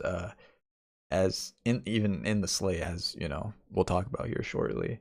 They don't even mention the Flash, like in terms of like being like one of their first couple projects over the first couple of years. So, I mean, they obviously still have quite a bit of time to figure out who's going to be playing the Flash one way or another moving forward. So we will see. We will see what happens. But so the last main thing that I wanted to talk about before we get into the Slate is this quote from James Gunn that said that, basically saying that video games are going to fill the gaps between movies and shows moving forward with the DCU, and that Not if they're like Gotham Knights, they aren't. true. And essentially, long story short, that they're also going to be canon. So like basically any form of DCU media that we see moving forward, I guess after this year, I should say. Yeah, obviously. Any DC content after this year is I guess going to be canon, whether it's TV shows, movies, games, whatever, unless they specifically classify it as an Elseworlds project. Yeah. After it comes out, these don't count. Right, exactly. And then, you know, obviously with that being said, like some people are, you know, complaining about that, saying like, oh, I don't play video games, like this is stupid, why am I gonna have to play a video game to understand what's gonna happen, and movies or shows, whatever, which, you know, is a valid concern, I guess, for people that don't play video games. But he did clarify that you know, the things that happen in the video games are not going to be like as big as people are expecting it to be in terms of like connection to like the movies and the shows. In terms of like it'll just kind of be like supporting stuff, right? So like maybe like help you understand like some of the backstories of the characters a little bit more. But like they're not gonna make like a huge story decision in the games that are gonna impact like the movies and the shows. Yeah. It's just gonna kind of be like supportive content, I guess, to the like the movies and shows. So don't worry if you don't play video games. It's not gonna be required for you to play the video games to understand at least like the bigger plot points of what's gonna happen in the DCU. So that's how they're gonna go about that. And the full quote, like he says here, you know, you're gonna have the Superman movie come out, and then the Superman game. It's more like we'll have the film, and then 2 years later we'll have the Supergirl movie coming out. So, you know, what's the story between there? That's like where the video games are gonna like kind of fill the gaps in between stuff. Is there a crypto game that we can play that comes in between them? Something that's still set in the world with these characters, but is its own thing. And then he just ends it by saying we want to give the prominence to games that they deserve. So yeah, there you go. Guess that is going to be something that they focus on as well in the new DCU, which will be interesting to see how that plays out. And then going along with this, before we get into the slate, James Gunn also clarified what the DC. So there's 4 DC movies coming out this year, right? And people are, at least they were, confused about like, you know, is any of this stuff gonna like be canon with the DCU? Like, at what point are they gonna reset things? Type, you know, questions. And he clarified that by saying that Shazam 2 and Blue Beetle movies are going to exist on their own. So like they're just gonna exist like outside of the DCU as like Elseworlds projects, kind of, you know, in their own little world. And then the Flash is, I guess, it is going to be canon, but it is going to reset everything upon like the conclusion of the movie. So whatever happens like by the end of the movie, it is going to reset things, which will lead into the new DCU. However, he did note, which ties back into what we talked about just before this. Not everything is going to be reset though. So like most things are going to be reset, but some things, mainly characters, are not going to be reset. Which again goes back to what we talked about. Like we had a guess, probably Wonder Woman, probably Aquaman. Like they'll stay the same, like the same actors and whatnot. Maybe the Flash still up in the air. We'll have to see about that. But aside from those characters, sounds like everything else is getting reset, rebooted, whatever you want to call it. And then at the end he says Aquaman 2 will lead into the first DCU phase. So I guess based off that phrasing, Aquaman 2 is I guess also going to kind of be set in the DCU potentially. If that is like leading into like the first movie of the DCU, whatever. I don't know. We'll have to we'll have to find out for sure whenever they clear that up. But that's all he said about that. And with that being said though, he also said that they are going to develop Elseworlds projects alongside the main DCU stuff. So they're still going to have movies and shows that come out that aren't going to be connected to like his like DCU vision. And the main examples of that he gave are Joker 2. Obviously that's still happening, but that's not going to be in the DCU. And the other one is the Batman 2, which he also confirmed for release date of October 3rd, 2025. Let's go. So we now have an official release date for the Batman, which is the Batman Part 2 is what it's being called officially. And yeah, that's going to be coming out in October 2025. So, and it's funny because he also said that the Superman movie, which we'll be getting into a little bit more here when we talk about the slate, is also coming out in 2025. So it's funny, we're gonna have a Batman and a Superman movie both coming out in the same year, but obviously one is gonna be part of the DCU, the other isn't. As well as with the Marvel movies. Sorry, I didn't mean to cut you. Sheesh, yeah, that's true. But yeah, and then obviously he also like reconfirmed that the Batman is gonna be an Elseworlds project that doesn't, tie in with the DCU stuff or whatever. But yeah, well, at least we're still getting the Batman, like Matt Reeves is Batman, I should say. So yeah, it'll be interesting. Excited for that. And yeah, now we will move on to the DCU slate that was revealed.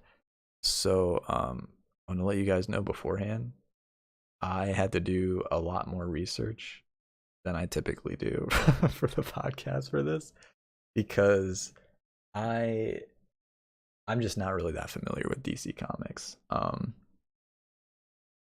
There's really only a few characters that I was really interested in DC wise growing up, like Superman, Batman, the Flash. That was about it. So like every other character I like basically knew nothing about in terms of like the comic stories. Like I watched a lot of like like the DC animated stuff growing up, like the shows, and more recently like their animated movies and stuff, which are phenomenal, by the way. But in terms of like the comic backstories and like certain storylines of most of the characters, I had no idea anything about that. So I had to do quite a bit of research into that so I could at least give you guys like somewhat of an overview as to the things that these stories are going to be based off of, or can help adapting and stuff. But yeah, that would be appreciated if you do. I read some of these as a kid. But anyways, that was just a quick little disclaimer going into it. The first one, and I believe this is like timeline wise actually going to be like the first DCU project, it's going to be an animated show called Creature Commandos. And the quick little synopsis they give for this show is it's going to be a 7-episode animated show in which Amanda Waller creates a Black Ops team out of monstrous prisoners. And then I guess James Gunn has wrote all the episodes for this show as well. So yeah, this was one of the projects that I knew absolutely nothing about going into it. Yeah, but same actually. But I mean, at face value, like based off this description, it sounds very similar to the Suicide Squad. Like, Yeah, it sounds like almost identical to this the Suicide Squad, which it actually makes sense why James Gunn is the one writing it. But apparently, the comics are, hold on, I gotta find it real quick. The comics for this this was like the story that introduced creatures like vampires, werewolves, and zombies into the DC universe. that'd be cool. In terms of like its significance, I guess, to like the comic book world for the DC. And then I guess they also confirm in addition that Weasel and Rick Flag from the Suicide Squad movie that James Gunn did, they're also going to be in this show as well. Hey, you gotta keep his brother in business, dude. Right, exactly. Sean needs a job too. Exactly, dude. They're not making any more Guardians movies, so Guardians of the Galaxy, that is, but yeah, he's got to stay employed somehow. But yeah, that's and then in addition to this, he also mentioned that they're gonna get the same actors to voice characters in live action and animation. So like if a character like crosses over right between like live action and in animation in the DCU moving forward, it's gonna be the same exact actor that voices the character. Which yeah, I think is definitely a good decision to make. And yeah, that's pretty much it for this show. Do you have any other information you'd like to add or no? I'm in the same boat as you. No fucking clue what the show was. Okay, This comic was. I gotcha, no worries. And I've read a good amount. Like, Jeez. not like, you know what I mean. Like, I dabble. Right, yeah. But yeah, there you go. That is the extent of what we know about this show moving forward.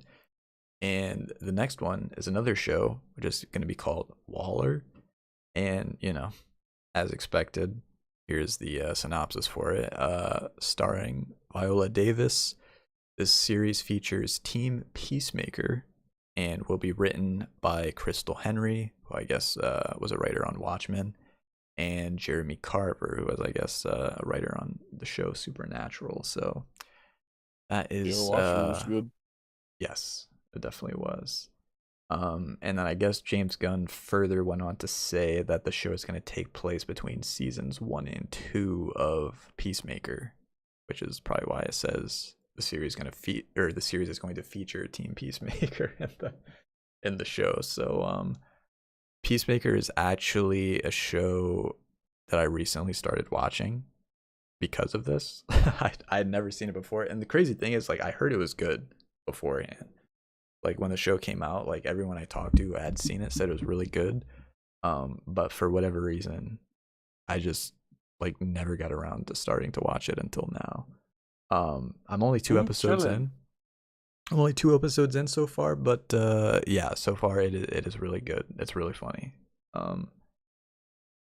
Obviously, like if you're expecting something like the Suicide Squad movie, it's not anywhere near as high of a budget as that movie was, which is fair since it's a TV show.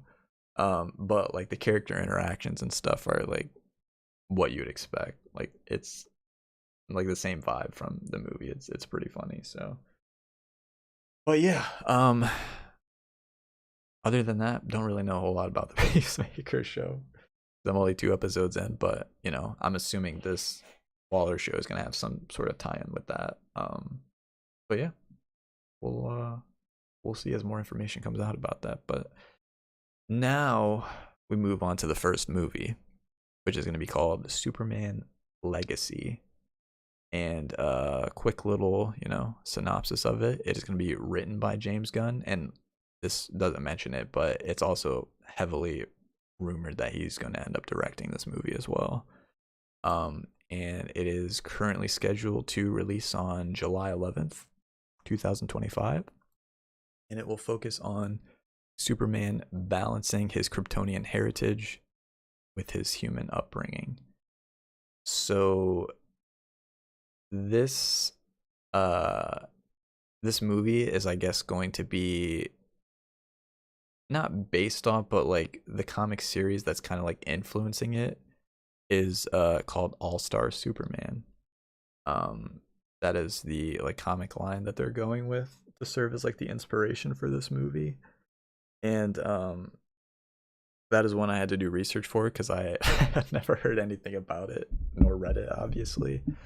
But essentially, long story short, what happens is something along the lines of like Superman is caught in like the blast of a bomb that was made by Lex Luthor in space, and it basically caused his cells to absorb more solar radiation than it's supposed to. And because of that, it made him a lot more powerful than he typically is. But as a trade-off, it also means that he's slowly dying.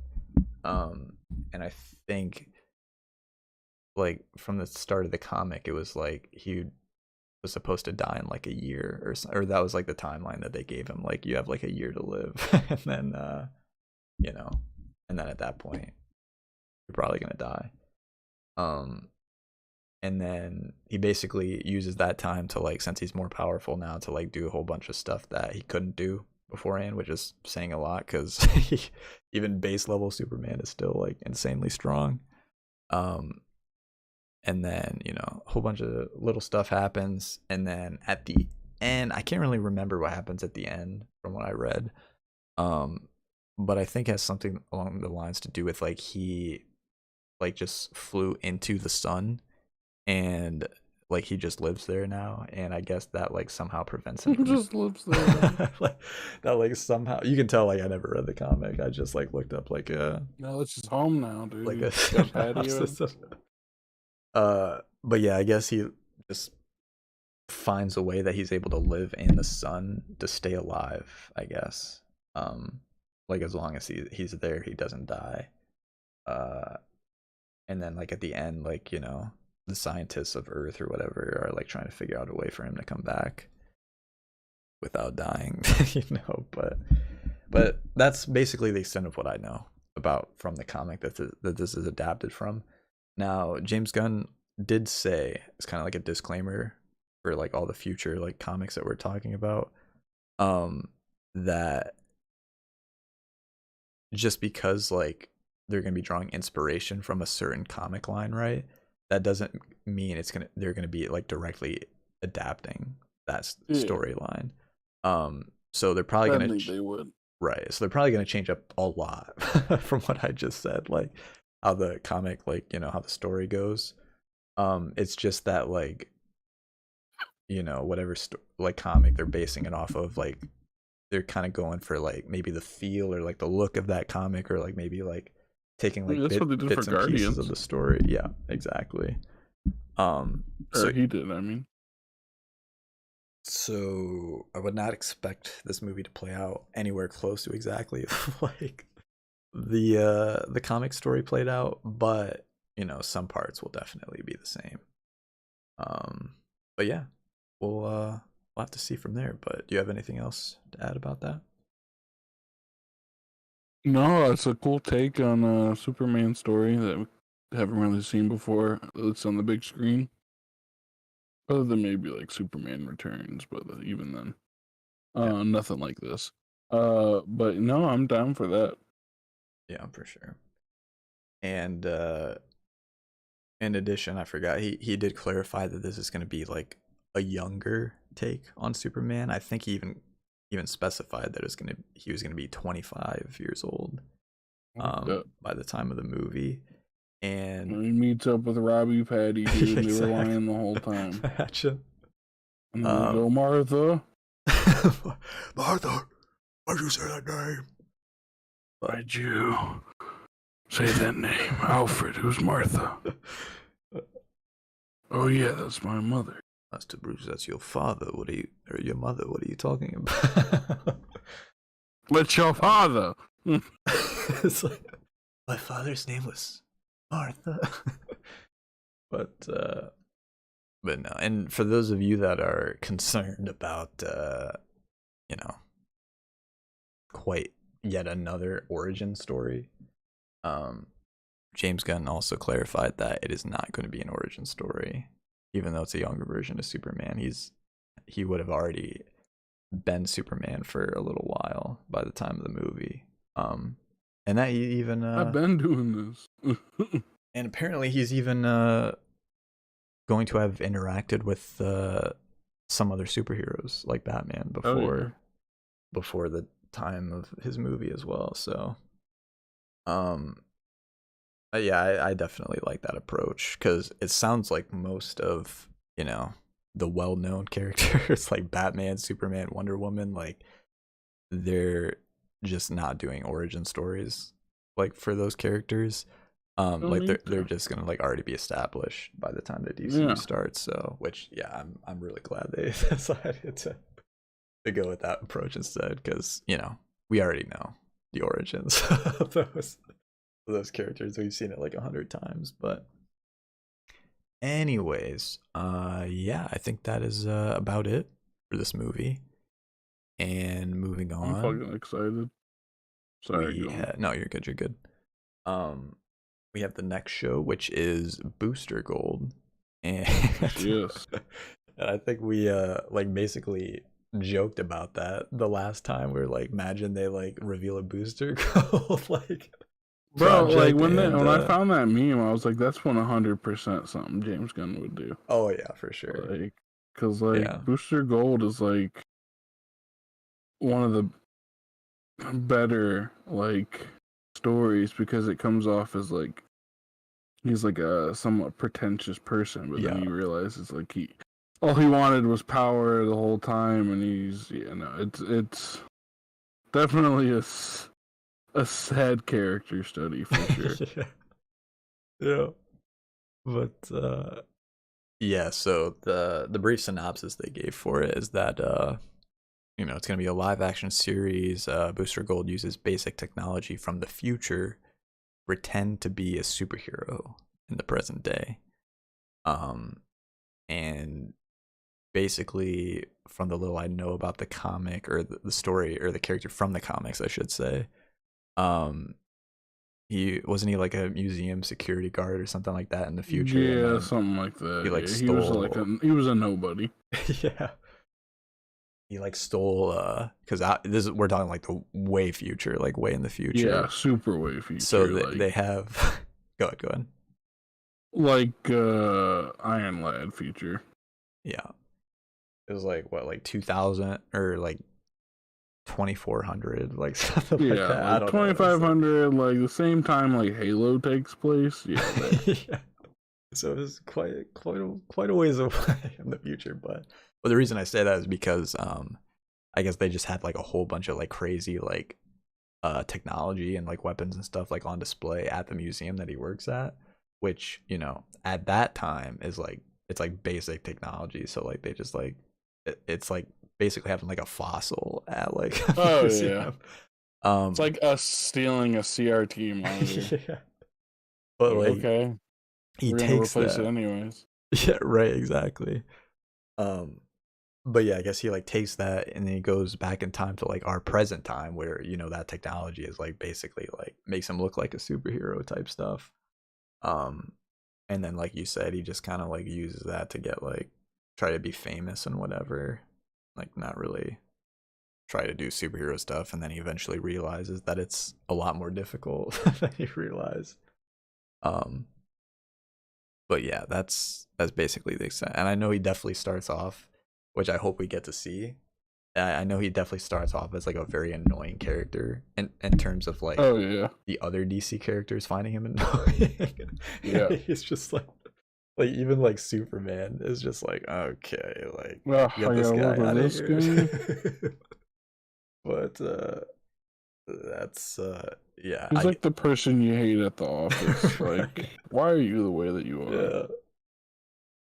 So I don't know if we'll see that like in the show per se, like that type of interaction, or if we'll have to wait a little bit like later down the road to see him interact with some of the other characters. But regardless, I'm definitely looking forward to seeing how he interacts with the other characters whenever they decide to do that.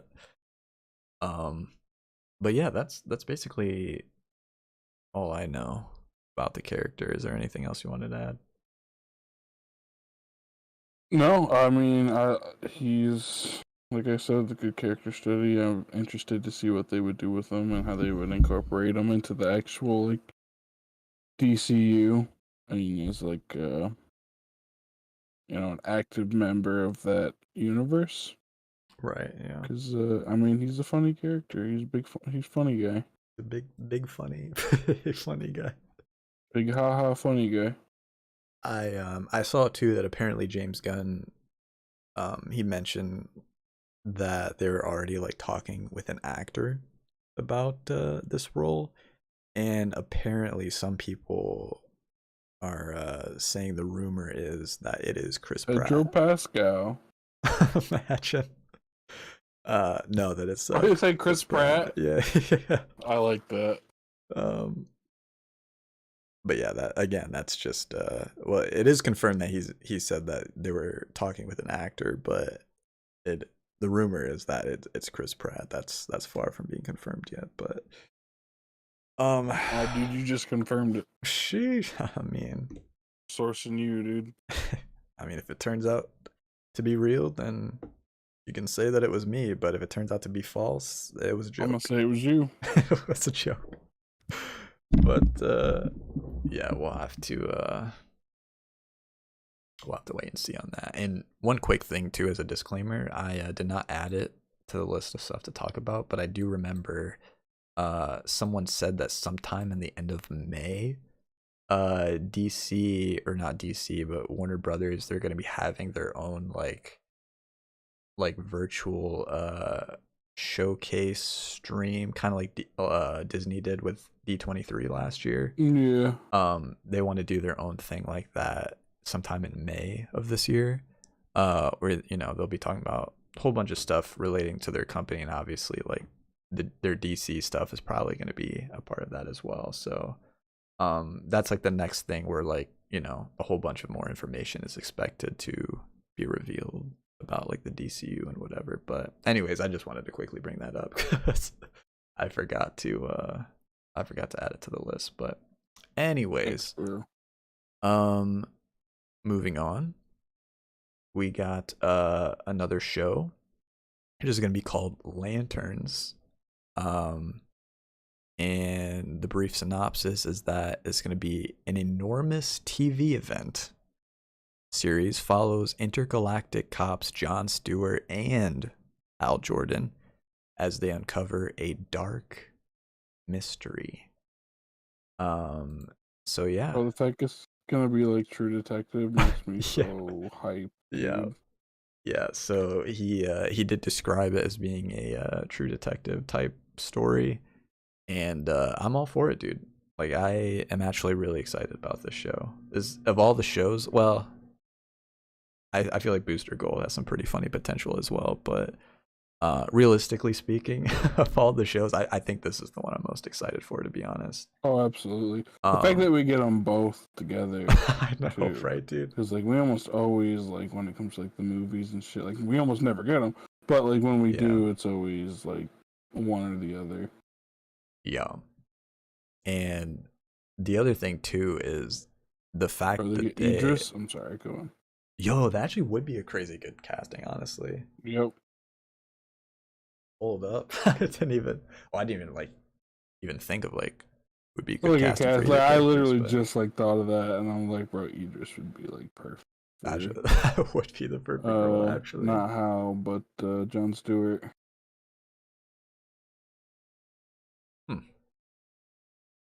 Someone call him up, dude. Get him on the Yeah, just phone. go. You're actually like you just become Idris's like agent. And you're just like, yeah, I I'm. don't know what I'm doing.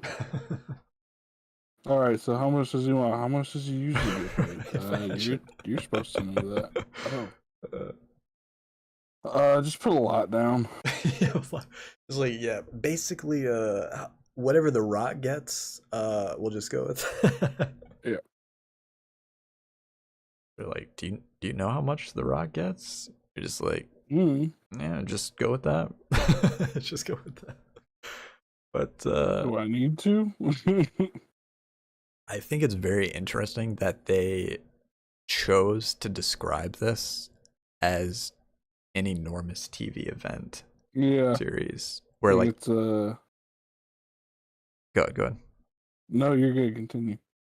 I was just saying like the fact that they didn't like even remotely describe any of the other shows like that makes me think that this is going to be one like it's going to have so much higher of a budget than the other shows, which makes sense. It's going to have to because you know just because of like the characters and like their powers, right? Like you kind of need like a decent budget to like make that look decent. But anyways, um apparently James Gunn also said that this like the mystery that they're trying to uncover in this show is actually going to strongly tie in with like the main overall story of the DCU. So like whatever like the main like story turns out to be that like ties everything together, apparently this show like the mystery they're trying to uncover is going to tie directly in with that. So that might be another reason why they chose to describe it like that. But either way, I'm excited, man. I'm excited for it. But yeah. Is there anything else you wanted to? So I don't really like.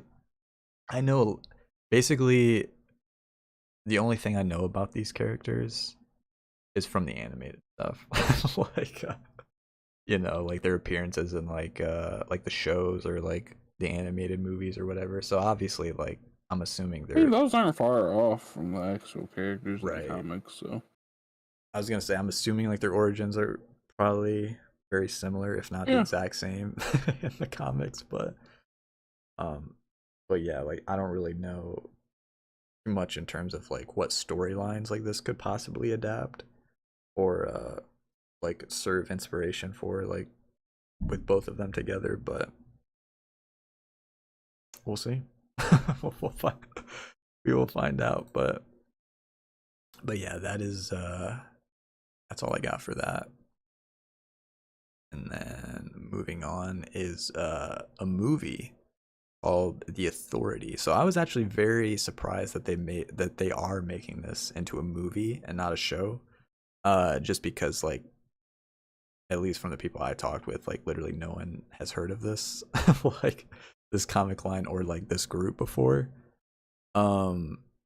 But based off their description of it here, it's DC's Wildstorm characters, which they eventually folded into the DC comics. Characters will join the DC universe as members of the Authority, take matters into their own hands to do what they believe is right. So from what I could tell, or from what I looked up, they're basically like I don't know, like a darker version of the Justice League, you could say. In terms of like they're definitely still superheroes for sure. Like they're heroes in terms of like they save people, right? Like they save the world and whatnot. Because at first, like I was thinking along the lines of like, oh, are they kind of like the Seven and the Boys, right? Like the show, as in like you know they're not really like actually heroes, but like no, they from what I could tell, like they are actually heroes. Like they've actually saved the world like on many occasions. But the difference is that they just have no issue whatsoever with just absolutely like just brutally killing criminals. You know, they don't care about stuff like property damage. They don't care about like how they look or like scaring the public with like their Little people problems. with like their extreme methods. Like they'll literally just like if they'll just like catch like a killer like in the middle of the streets and just like rip his head off in front of like everyone to see, type thing. So like there is, they're heroes for sure, but their methods are a little bit extreme, to say the least. But that's basically the extent I know about these people, or these characters from the comics. Like I don't know anything about like the storylines that it's adapting or like anything like that, or what they, anything specific from the comics. But Hey, brother. did you say same? Yep. Okay, because I was gonna ask you if you had anything to add about Nope. about this team of characters, but yeah, apparently, they saw enough potential to make it into a movie, and yeah, we'll see how that it ties in with the other characters of the DCU and the other storylines. But I will say the premise is definitely interesting for sure, as to how I guess the possibilities of what they can do with that. But anyways, moving on, we got The Brave and the Bold, which is going to be the DCU's version of Batman. And Robin. What's that? I said and Robin. Sheesh, Damian yes. Wayne Robin. Yes, and Robin and Damian Wayne. So I found it interesting, like the way. Well, hold on. First, we'll read this description, then get into it. But yeah, it's described as the DCU will introduce its Batman and Robin in this unusual father-son story, inspired by Grant Morrison's comics. So it's gonna be loosely based off of I believe it's the Batman and Son comic story. That was like the name of the comic, I'm pretty sure. Which is where like he first meets Damian Wayne and all that stuff. And there's actually a animated movie that adapts that comic line as well. That is very good. I definitely recommend watching that if you want like somewhat more of like an idea of like where this movie could go. But anyways, I feel like or based off what James Gunn was describing this movie as, it sounds like Damian Wayne might actually be the main character in terms of like the overall story. Like it's gonna be like his story type thing. That'd be dope. Damian Wayne, and then like Batman is just kind of like, I guess, more so of a supporting character. I mean, I don't know for sure. I'm just like based off how he described it, because he just said like it's essentially a Damian Wayne story. So I can only interpret that as meaning like, I'm all for it. it'll probably follow him more so than like the others, but like they'll still be there. But yeah, I definitely think that could be a very interesting way to go about it. And he also confirmed that other members of the Bat family are also going to be in this movie as well. Yeah, it's like he's like the head of the Bat family at this point. Yeah, which I can't wait to see personally. Like, oh yeah, like, well, first of all, aside from like the older movies, like we haven't seen even like that. Robin like at all in like the recent live action stuff. So the fact that we're not even only getting Robin or a Robin, or also Damian Wayne Robin. Like, yeah, like we're probably also gonna see like Nightwing. Like we'll probably see like Batgirl, unless she's Oracle at that point. That whole thing, with the. Wonder if we'll see Red Hood. There's a good chance we might. Depending on like how far of the story they adapt, right? Because I think. I wonder who they. Oh, sorry. I was just gonna say, I think like where Grant Morrison's like comic arc ends leads into the Battle for the Cowl comic arc, which is where like Batman disappears or whatever, and like Nightwing and Jason Todd, aka Red Hood, are like fighting to like determine like who's gonna be like the next Batman type thing. So if they eventually decide to do something like that, I mean, yeah, I'd say we probably will see like Jason Todd or Red Hood or whatever persona he is in this movie. But yeah, we'll see. What were you gonna say? Oh no, you're good. Keep going. I don't remember. Okay, sorry I about was too that. invested in what you were saying. Sheesh. But yeah, it's, I mean,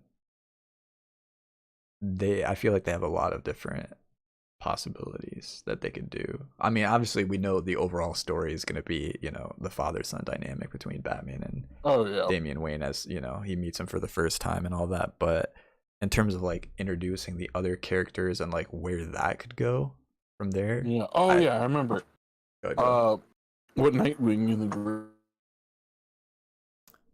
Um, you kind of cut out there. What'd you say? Hello? Oh no, we lost some stream. Let me see. One moment.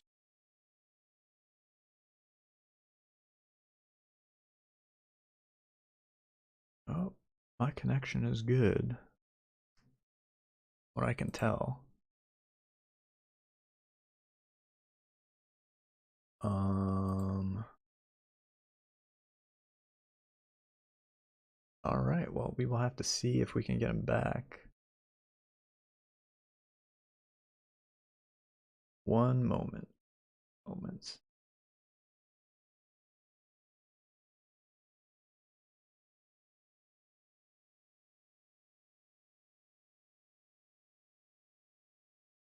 Let's see. Has he said any?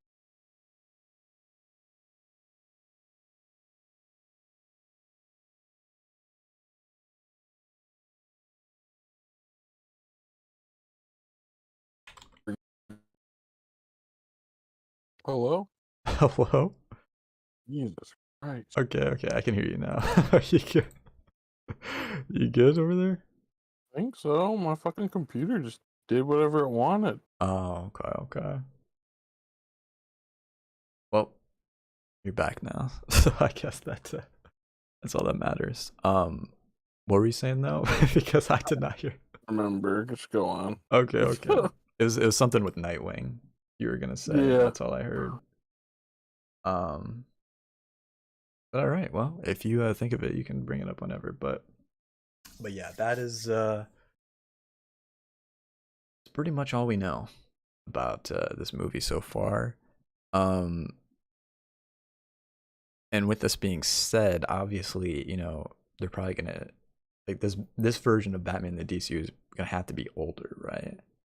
um, which is going to be interesting to see the dynamic between like an older Batman and we know like Superman is going to be like younger, right? Um, Yeah. so yeah, we'll have to see how that dynamic and everything plays out, but yeah, I mean, and I've seen some people too that are like kind of upset about like not being able to see the progression of like his sidekicks, right? Like starting off with like Dick Grayson, the first Robin, and then like going each one like throughout like the progression of the DCU. But me personally, like I'm fine with it, like because like we said, we already know the origins of Batman. Like we already know, if you've seen any of like the animated Batman stuff, like most of the Robins, right, and like their backstory and whatever. Um, so I'm okay with them like just starting off with like the Damian Wayne stuff and like having like the other ones like you know the other former Robins, Batgirl, whatever, like in the background and stuff. But yeah, we'll see. We'll see that how they choose to go about doing that, and who's to say they can't also do like others like spin-off shows and movies and stuff for those characters as well. You know, maybe if it's well received enough, they'll get like a Nightwing show or something like that. But anyways, moving on to the next one, we got a movie which is going to be Supergirl, Woman of Tomorrow.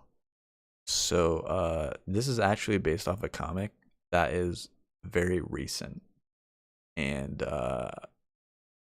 Yeah, I thought this was like an older comic, but no, it literally came out like a year or two ago. um, but yeah, the brief synopsis for it here is it's a sci-fi adventure which will be based on Tom King's award-winning recent comic series. Presents a Supergirl viewers are not used to seeing. So do you guys know anything about this, like the comic that they're talking about, or no? I think it. No, not really. Okay.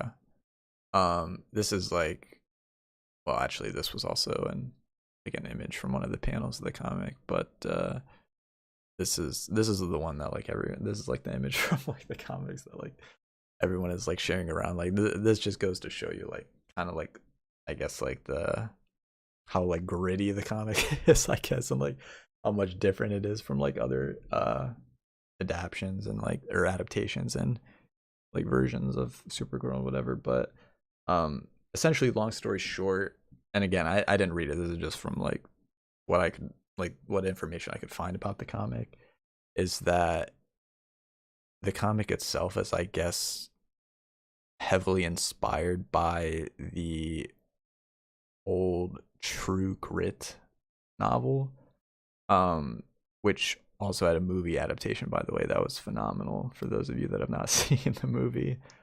um but essentially it's just like a space western type comic. um and then I guess Supergirl meets like this young girl whose father was killed by like some villain, and she helps her like basically track the villain down and like try to get revenge essentially, um for killing the girl's father, whatever. And this version of Supergirl basically just does not care like at all. Like she doesn't care about anything. Like uh she's just basically like the classic like gruff, gritty like cowboy that like, or in this case cowgirl that like, like those types of stories are, you're used to seeing from.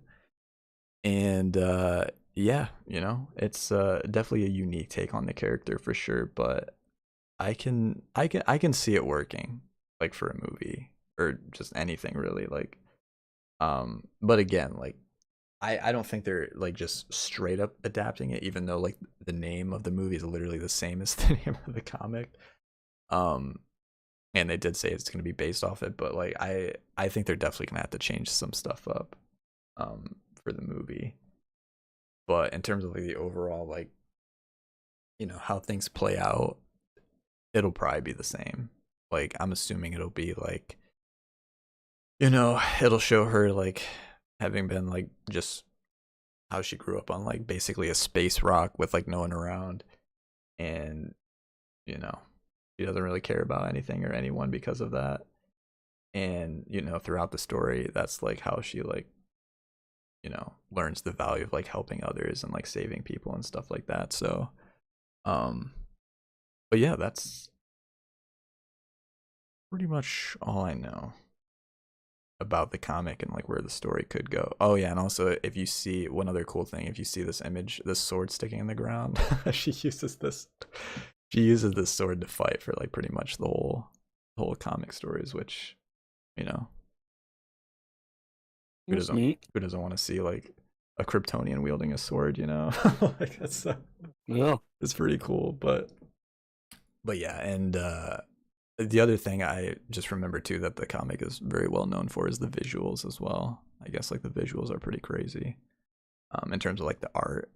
But yeah, we'll have to see now, because we know that there's going to be a like version, variant, whatever you want to call it, of Supergirl in the upcoming Flash movie, right? Played by I want to say Sasha Cali, I think is what her name is. But James Gunn later said that it hasn't been decided yet if she's also going to play Supergirl in the DCU or not.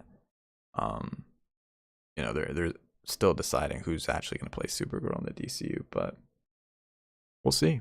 I have a feeling it's going to be another one of those things where like if the reception to her performance in the Flash is good enough, right, or like exceptionally well, I think they'll probably keep her as Supergirl. But who knows? It's they're at the point where they could really do whatever they want, like change or add or whatever actor. So we will see. But yeah, is there anything else you wanted to add about this, like from the No, comics or I the like story, the whatever? take on Supergirl that you don't really see. Yeah.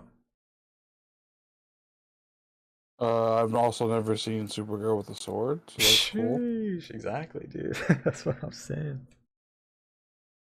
But yeah, that's I'll probably well, I definitely probably will end up actually reading through the comic at some point before the movie comes out, obviously, to especially as we learn more information, like some of the things that might stay the same or might change. But yeah, that's I think that's gonna be it for that at least.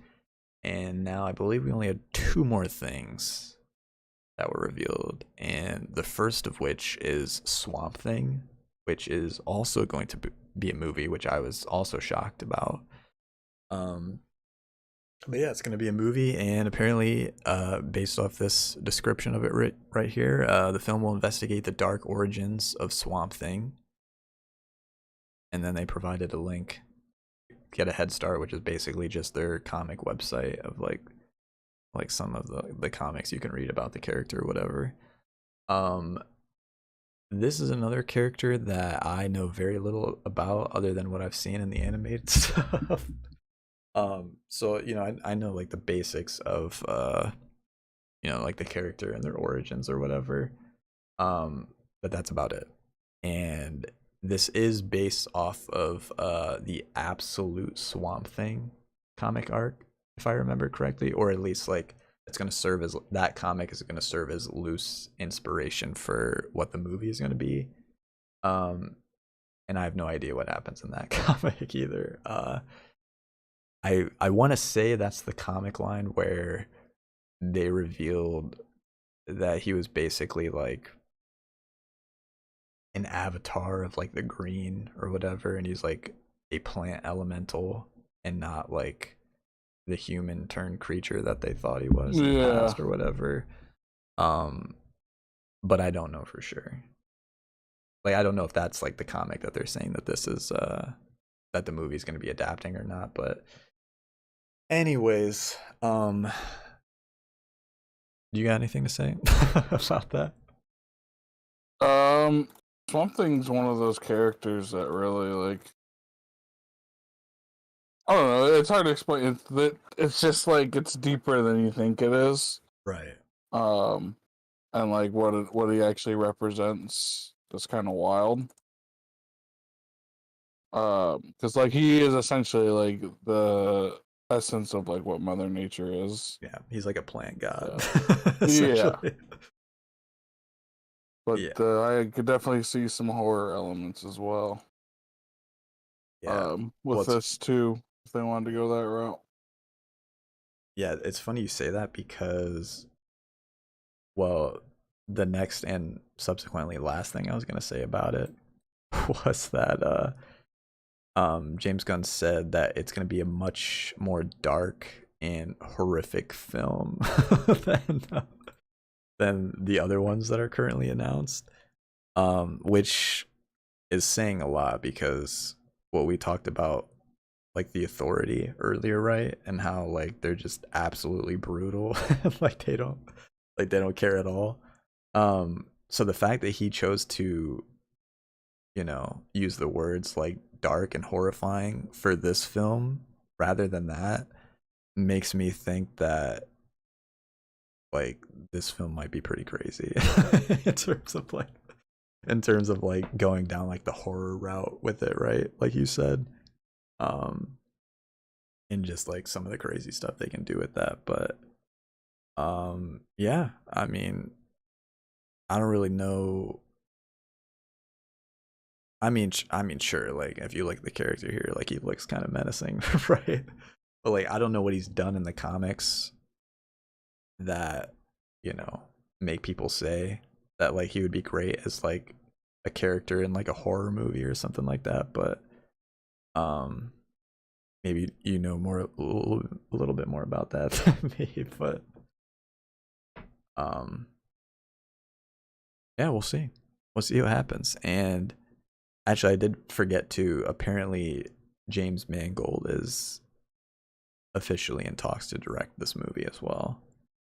Um, and if you don't know who James Mangold is, he directed Logan, a phenomenal movie, and Never heard of it. he's also directing the upcoming Indiana Jones movie as well this summer. So yeah, apparently he's well. It's funny because I saw he posted on Twitter. He was like, "DC, please hire me," like as or something along those lines. And he posted like an image of like from the Swamp Thing comics, and everyone was like, if you scroll down on that post, like every single comment is just adding James Gunn, like or like tagging James Gunn like in the post. And then like literally the next day, we get the report from the Hollywood Reporter that said like James Mangold is now officially in talks to direct Swamp Thing. So there you go, dude. It's the power of social media for you right there, I guess. But um, yeah, that's pretty much. And I think it's funny because other than the Superman movie, that's like the only other movie that's like they're in talks with a director for. And it's funny because I'm pretty sure this is like the last movie that's going to be releasing. So Yeah. there you go. But yeah, now we move on to the very last one, and that is going to be a show called Paradise Lost. And we go to the description here, and it says set in Themyscira, home of the Amazons and birthplace of Wonder Woman. Although it's since been confirmed that this is going to take it's going to take place before the birth of Wonder Woman. So it's going to be kind of like a prequel, I guess, in that regard. But and then it says this TV drama focuses on the genesis and political intrigue of an island of all women. And I'm pretty sure James Gunn said too that this show is going to draw heavy inspiration from Game of Thrones. That makes sense. But I'm not positive. But I mean, if you just look at this image right here from one of the comics, yeah, I can definitely see how that's going to be might draw some inspiration from Game of Thrones. But anyways, yeah, that's pretty much all I got for that. Is there anything else you wanted to talk about relating to that? Not really. Sheesh. Fair, that's fair. All right, yeah, we'll move on then. Kind of just quickly go through these next few things because we're running a little bit low on time. But this right here this was a leaked photo from the like little press conference they held the day before they revealed the slate, and I guess this shows like the rough timeline of what they're currently planning for like each of these projects.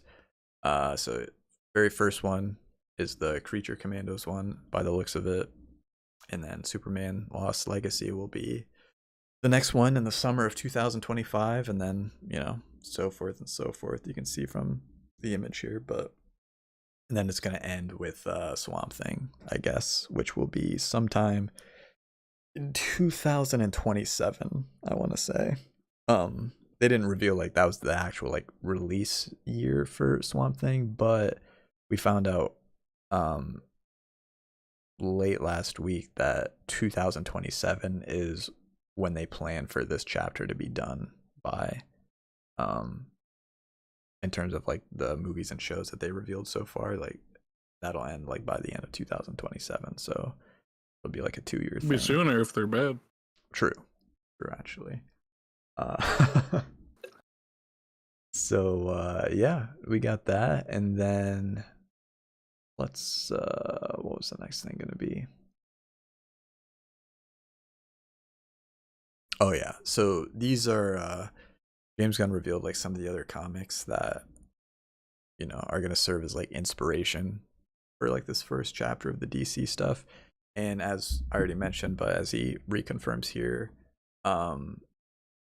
it's just that these comics are going to be inspiring like what the DC is going to look like in the early days, but that doesn't mean that they're going to be adapting all of the comics, but rather that the feel, the look, or the tone of these comics are going to be like the cornerstones or the touchstones for, you know, for their team and like what they want like the certain projects to look like, I guess, at the end of the day, or draw inspiration from. But it is a little bit of clarification from him on that one. And then yeah, you can see like the comics. So it's going to be All-Star Superman by Grant Morrison, The Authority Omnibus by Warren Ellis, Grant Morrison's Batman Volume 1, and Alan Moore's Absolute Swamp Thing Volume 1 are like the main comics that he references are going to be like the touchstones for at least the early days of the DCU. So you want a little bit more of an idea as to what that could look like, these are the comics that you should check out. But anyways, moving on, I thought this was interesting. Apparently they are, so like any actor, right, that they're in talks with right now about joining the DCU for the future has to lock into a 10-year contract, reportedly. Which I don't know how many years. I don't know how many actors you're gonna be able to get to sign on for that, but I mean, probably not a huge amount of huge names, but you'll get actors. Right, yeah. Which I mean, by the sound of it, he kind of wants like younger, unknowns. like more unknown actors, anyways. So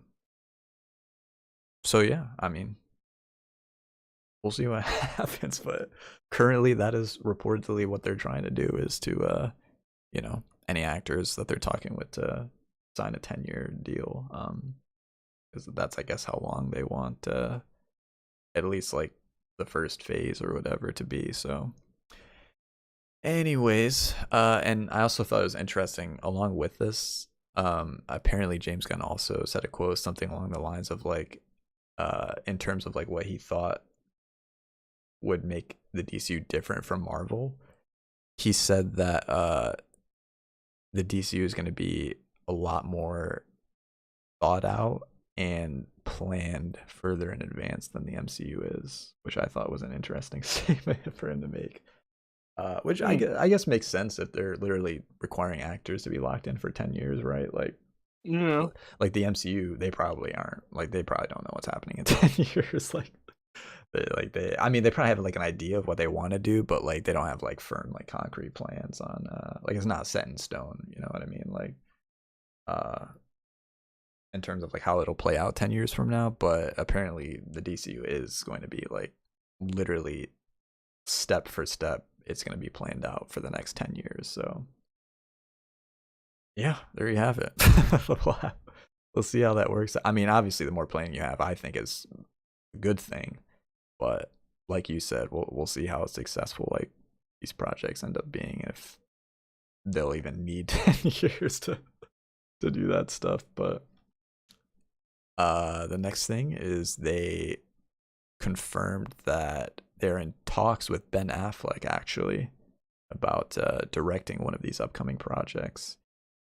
And the obvious choice would be The Brave and the Bold, since he was originally supposed to direct a Batman movie before, Matt Reeves took over and became that whole thing.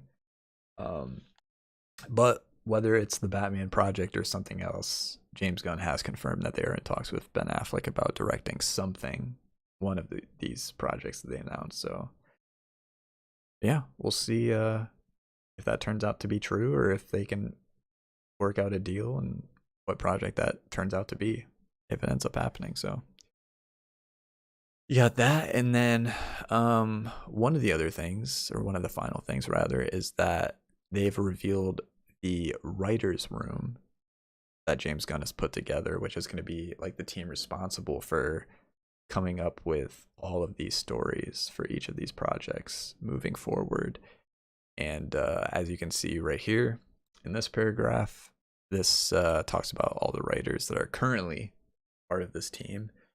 You got Drew Goddard, who I guess is most known for writing The Martian, which was a good movie. Jeremy adaptation, but that works here. Yeah. They got Jeremy Slater, who was the head writer for Moon Knight, the show. They got Christina Hobson, that I guess she was the writer for the Flash movie that's coming up soon, which, like I said, if that turns out to be as big of a success as I think it's going to be, that would make sense to have that writer on board. Yeah. You got Crystal Henry, who is, I guess, was a part of the Watchmen writing team. And then lastly, you have comic book writer Tom King, who he's written quite a few pretty good Batman comics, and among other things as well. But yeah, that is currently what the writing team consists of.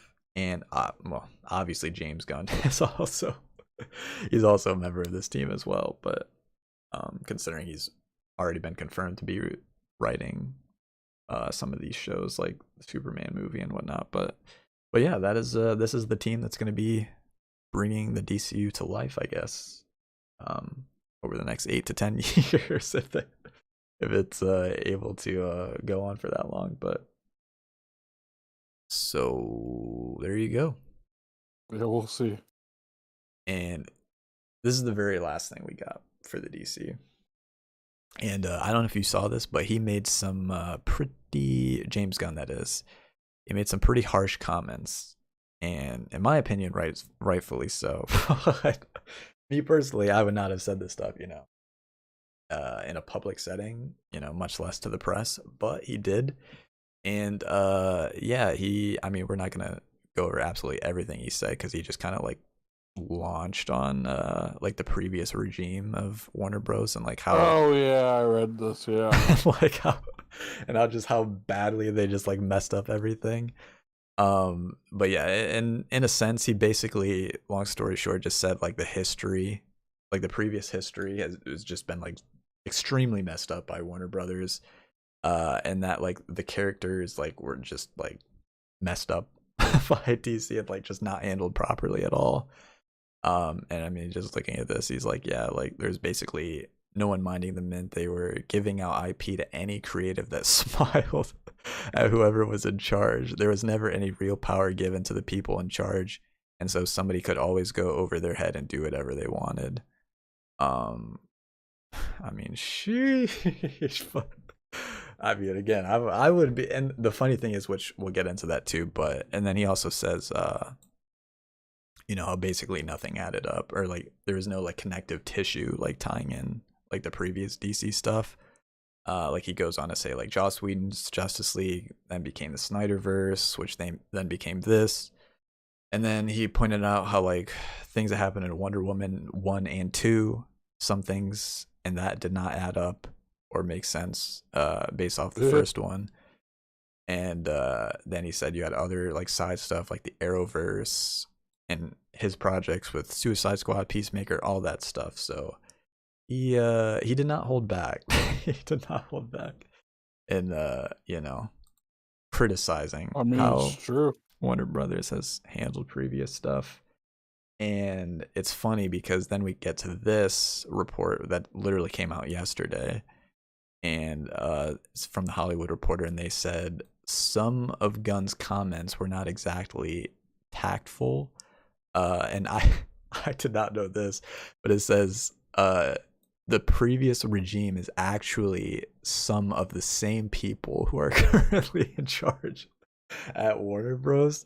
And apparently fucked up. And then it just ends with there's been quite a few ruffled feathers from what we've been told. Who gives a shit, dude? You guys made shitty movies, so you have no idea what you're talking about. But now, don't get me wrong. Like I said, it's everything he said is true. Everything he said is true. But at the same time, like, I mean, don't get me wrong. Like, I respect him for it, and I know a lot of people do. But like, nah, bro. If I'm the person that this next 10 years is gonna be resting on my shoulders, I'm gonna call out the motherfuckers that were fucking it up previously, so that shit doesn't happen again. Like, this isn't time to be nice. This isn't time to be like, oh, I don't know what. I mean, it could have been done better, but you know, everything has their own place. Like, no, y'all fucked up. Y'all fucked up, and that's all I gotta say. Don't do it again, because it'll be on my head. Hey, I'm not saying he shouldn't have. All I'm saying is, I think it's like really funny that he chose to like be as harsh as he was when when some of that former regime are literally like still working there, like in the same like capacity, I guess. Um, but you know, like you said, like sometimes you just gotta let them know, you know, like. And honestly, I don't even think it was like mostly for them. I think it was mainly just for the fans, honestly. Like letting them know, like, hey, like I am aware that like what you've seen before, for the most part, has been really bad, and like there was like some bad decisions that were made. But you know, this is what we're gonna do moving forward, and you know, we know what we did, or we know what they did wrong. And, you know, we're gonna do the exact opposite so that doesn't happen again, type thing. But yeah, that's basically it. You know, well, I don't think anything like really is gonna happen because of that. Like, you know, I think his job is definitely still safe. Like they're not gonna they're not gonna publicly fire him like that for like just doing what everyone agrees is true, right? That they messed up on. Um, but I do wonder like how that's gonna change his dynamic with the studio moving forward. And you know, we'll see what happens. But yeah, I definitely think it was worth to kind of call out how things were handled previously. But anyways, that is pretty much it for the DC. There's a lot of stuff, a lot of stuff to cover, and yeah, you know, some of it I'm you know excited for, looking forward to. Others, you know, we'll have to see how they play out. Mainly because like I'm not really too familiar with those characters or storylines, whatever. But yeah, I think I don't know what you think, but from what we've heard so far, and you know some of the rumors of like where things could go, I think I'm inclined to lean towards it should work out okay for the DCU. But you know, obviously it's impossible to know for sure like this far in advance. Oh yeah, for sure. But I can definitely see the potential there for sure. And I think James Gunn, I mean, obviously there might have been some better people that they could have gotten, right, than James. We know for a fact that they were looking at a few other people who declined who declined the job before James Gunn took over. But I think James Gunn is more than capable of doing a great job. Will he? You know, that remains to be seen. But all I'll say is all the superhero projects he's worked on in recent memory have all been bangers. So yeah. Oh, I mean, that's all I'll say. That's all I'll say on it. But anyways, moving on. We have just a couple video game related stuff before we end things here. And the first of which is that apparently it's being reported that Insomniac's upcoming Wolverine game, which we haven't really heard too much about other than that like very short teaser trailer that they released a while back. But yeah, apparently that is going to be rated M, which some people were concerned that you know, it might have like the T rating. Since you know, like more like kids or whatever to play it. But yeah, it's being heavily reported that, again, not confirmed, but most people are reporting it's going to be rated M. And apparently it's going to be not completely open world, but it's going to kind of be like a semi open world type game, kind of like God of War, I guess, is what people are comparing it to in terms of like the semi open worldness of it. And the very last thing is apparently they are, as of now, kind of loosely expecting it to release in the fall of next year. However, the guy that reported on it said that there's a good chance it could get pushed back to 2025. But as of right now, internally they are trying to get it on track for a fall release of next year. But we'll see. It's not coming out next year. Sheesh. I mean, you never know, It's but not. you're probably right. It's probably only because if they're even like questioning it right now, they're definitely pushing that shit back. Yeah. Plus, like, we got Spider-Man 2 coming out this fall, which is made by the same company. Obviously, they probably have like two different teams like working on it or each game, but yeah, it's probably a tad bit optimistic to expect them to release a game like a year apart like that. But I mean, we'll see what happens. But yeah, that is basically like the first like any type of info or details we've gotten about this game so far. So there you go. Hopefully we find out more information, at least like more concrete information soon. But that is what we have to go off for right now. And yeah, I'm all for it. If the semi-open world, rated M, all that stuff. So,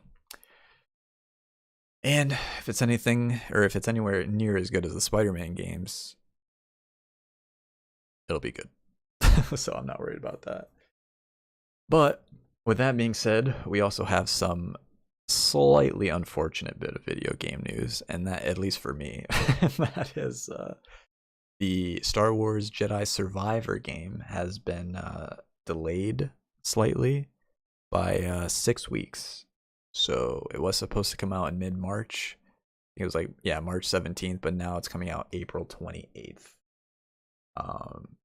So you could ask yourself, was it necessary to delay the game by only 6 weeks? If you ask me, I say no. But apparently they thought it was worth it to delay it by 6 weeks, so they could work on like bug fixes or whatnot. And yeah, I mean, at the end of the day, 6 weeks isn't too bad. Like I'll take. Yeah, that's not the worst. I'll take that over like a couple months or like a half a year release or something like that. But at the same time though, and again, this is just me, like some people obviously think differently, but as long as it's not like game breaking bugs, I truly don't care. Like me personally, like I can deal with some bugs here and there as long as like the overall experience is good.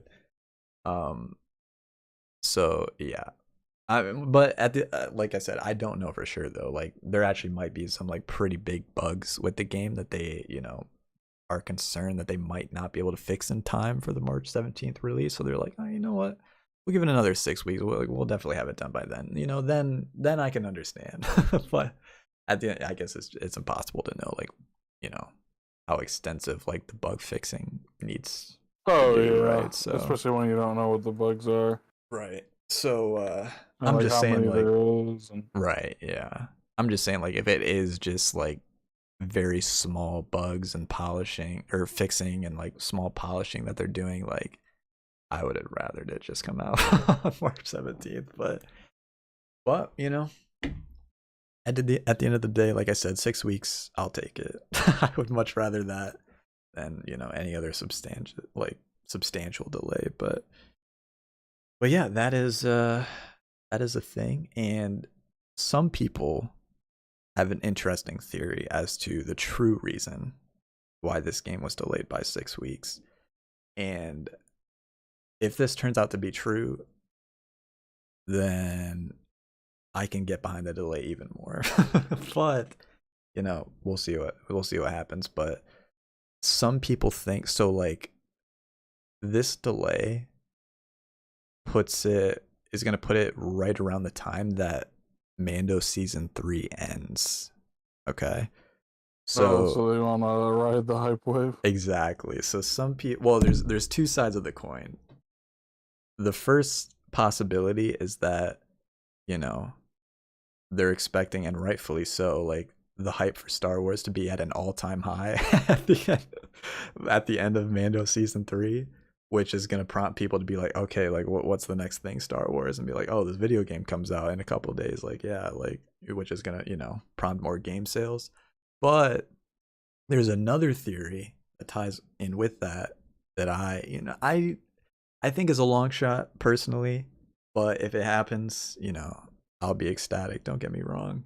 But some people seem to think that Cal Kestis, who is, you know, the character in the games, like the main character in the games, that he is going to like appear in Mando season 3, and that is why they pushed it back, so that like we'll see Cal in the show, and then people are gonna be like, well, who the heck is that? Well, I guess that would be dope as fuck, though. Right, that's what I'm saying too.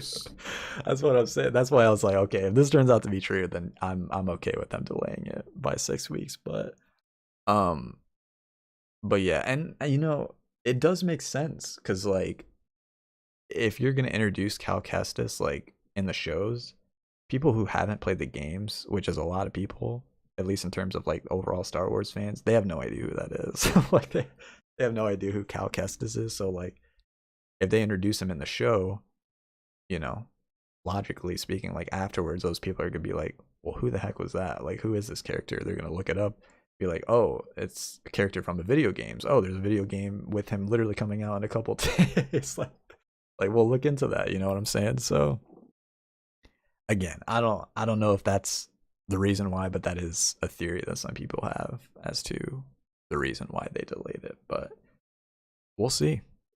We'll see whether that turns out to be true or not. But I think more likely than not, it's the first option though.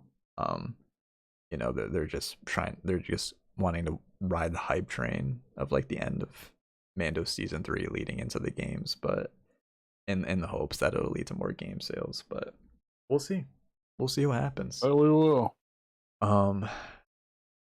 I thought there was one other thing I wanted to say relating. Oh yeah, the other thing is that this game now comes out on the same day as Dead Island 2, which is unfortunate for the people like me who wanted to play both of those games. I mean, don't get me wrong, dude. I'll still play Dead Island, you know, whenever I beat Jedi Survivor, but you know, it'll just have to be after that. But anyways, yep, you know, slightly disappointing, but it is what it is. It's not too bad. It could be worse. Yeah. And with that being said, did you see this it's a fan concept trailer for what an open world Mandalorian game could look like with God, no. Unreal Engine 5. I did not see that.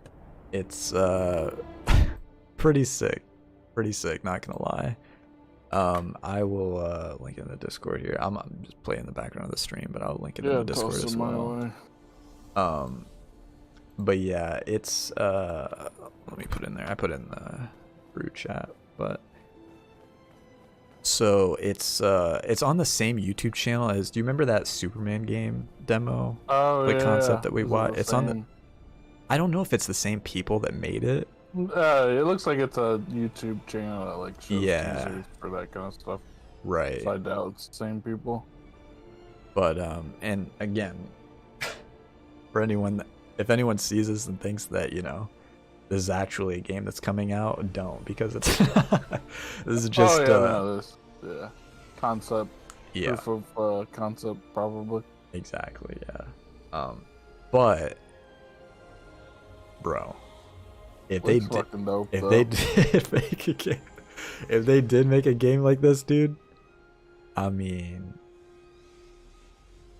just take my money now is all I'll say. Because yeah, that it looks sick. It looks sick. And yo, that transition from, oh, never mind. The planets of the, are you talking about from the planets of space? Yeah. Yeah. But yeah, you know, see, this is, I mean, as more and more studios are transitioning to Unreal Engine 5, you know, hopefully games like this will start to become a reality. But as for now, you can only hope that something like this and the others that we've looked at can be made at some point in the future. But yeah, looks pretty sick. And well, we do know that they're having an open world Star Wars game by Ubisoft at some point in the near future, but I don't think that's on Unreal Engine 5 though, so probably not going to be have like all those options that they would have had if it is on Unreal Engine 5. But oh yeah, but that's, like I said, more studios are transitioning to that, and probably within like the next 10 years we'll see we'll probably start to see some crazy stuff. But anyways, with that being said, we move on to the very last thing, and that is that Hogwarts Legacy comes out this week. And yes, sir. 30 minutes. True, actually. If you got the deluxe edition, it is the deluxe, right? And it's not on PC? Yeah. Yeah, you get well, I think you can get it on PC too though, right? You can, but like you don't get it's not the 12 a.m. It's not midnight. It's like 1 p.m. tomorrow. Oh, I see. I got you. Yeah, consoles is midnight. Sheesh. But yeah, so if you pre-order the deluxe version, you get it a couple days early, starting, well, like you said, in 30 minutes or 12 tomorrow for a.m. PC. wherever you live. There you have it. And for anyone else that just buys the standard edition, it'll come out on Friday when that game comes out. So, is there anything you wanted to say about that? I know you said you wanted to. I just have one thing to say. Sheesh. Wizards and witches out there, remember how I know you might be tempted to be the worst person that's ever held a wand, but remember, this is our legacy. Sheesh. But yeah, that's all you got. Have fun. I can't wait to see content for it. I'm gonna dive into it as soon as I can. Yeah. Might disappear, who knows? Sheesh. Next podcast, I'm sure I'll have a lot to say. Well, I will too, because I'll definitely. I'll probably some things. footage. But yeah, I haven't seen a whole lot about the game in terms of gameplay, and kind of like on purpose, because like I've kind of wanted them going in with like as fresh of a mindset as I can, like not really like know a whole lot about like everything you can do. But from what I have seen, looks pretty good. Like it looks really good, and I've seen some like like streamers and YouTubers who've like been posting their thoughts about it as well. And for the most part, it seems like most people that have played it have been really enjoying it so far. So I'm definitely interested to see all that the game has to offer once it comes out. But yeah, should be good. Looking forward to playing it. So, and I have about a good 2 weeks to play it at least before Atomic Hearts and Sons of the Forest comes out. So it's pretty much what I'll be playing until then. But yeah, that is it. That is all. At least that's all I had to talk about. All I got, Captain. Fortunately, Ben was not able to join us for most of it, but it's all right. I'll get him caught up at some point as much as I can. But yeah, with that being said, that is going to wrap things up on our end. And as for the next podcast, it'll be 2 weeks from now.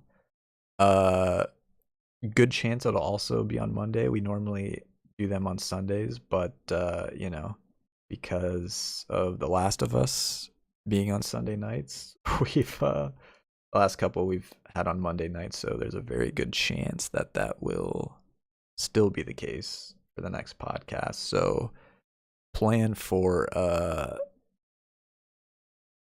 2 Mondays from now being the next podcast, which would be the 20th. And by that point, a couple things. We will have played Hogwarts Legacy for quite a bit. Quantumania will have been out, and we'll probably have all seen it. And yeah, probably be some interesting stuff to talk about. But until then, we may or may not have some other streams planned in terms of gameplay over the next 2 weeks, but I'll make sure to keep you updated if that ends up being the case. But if not, we'll see you for the next podcast. Hope you all have a good one. Until then.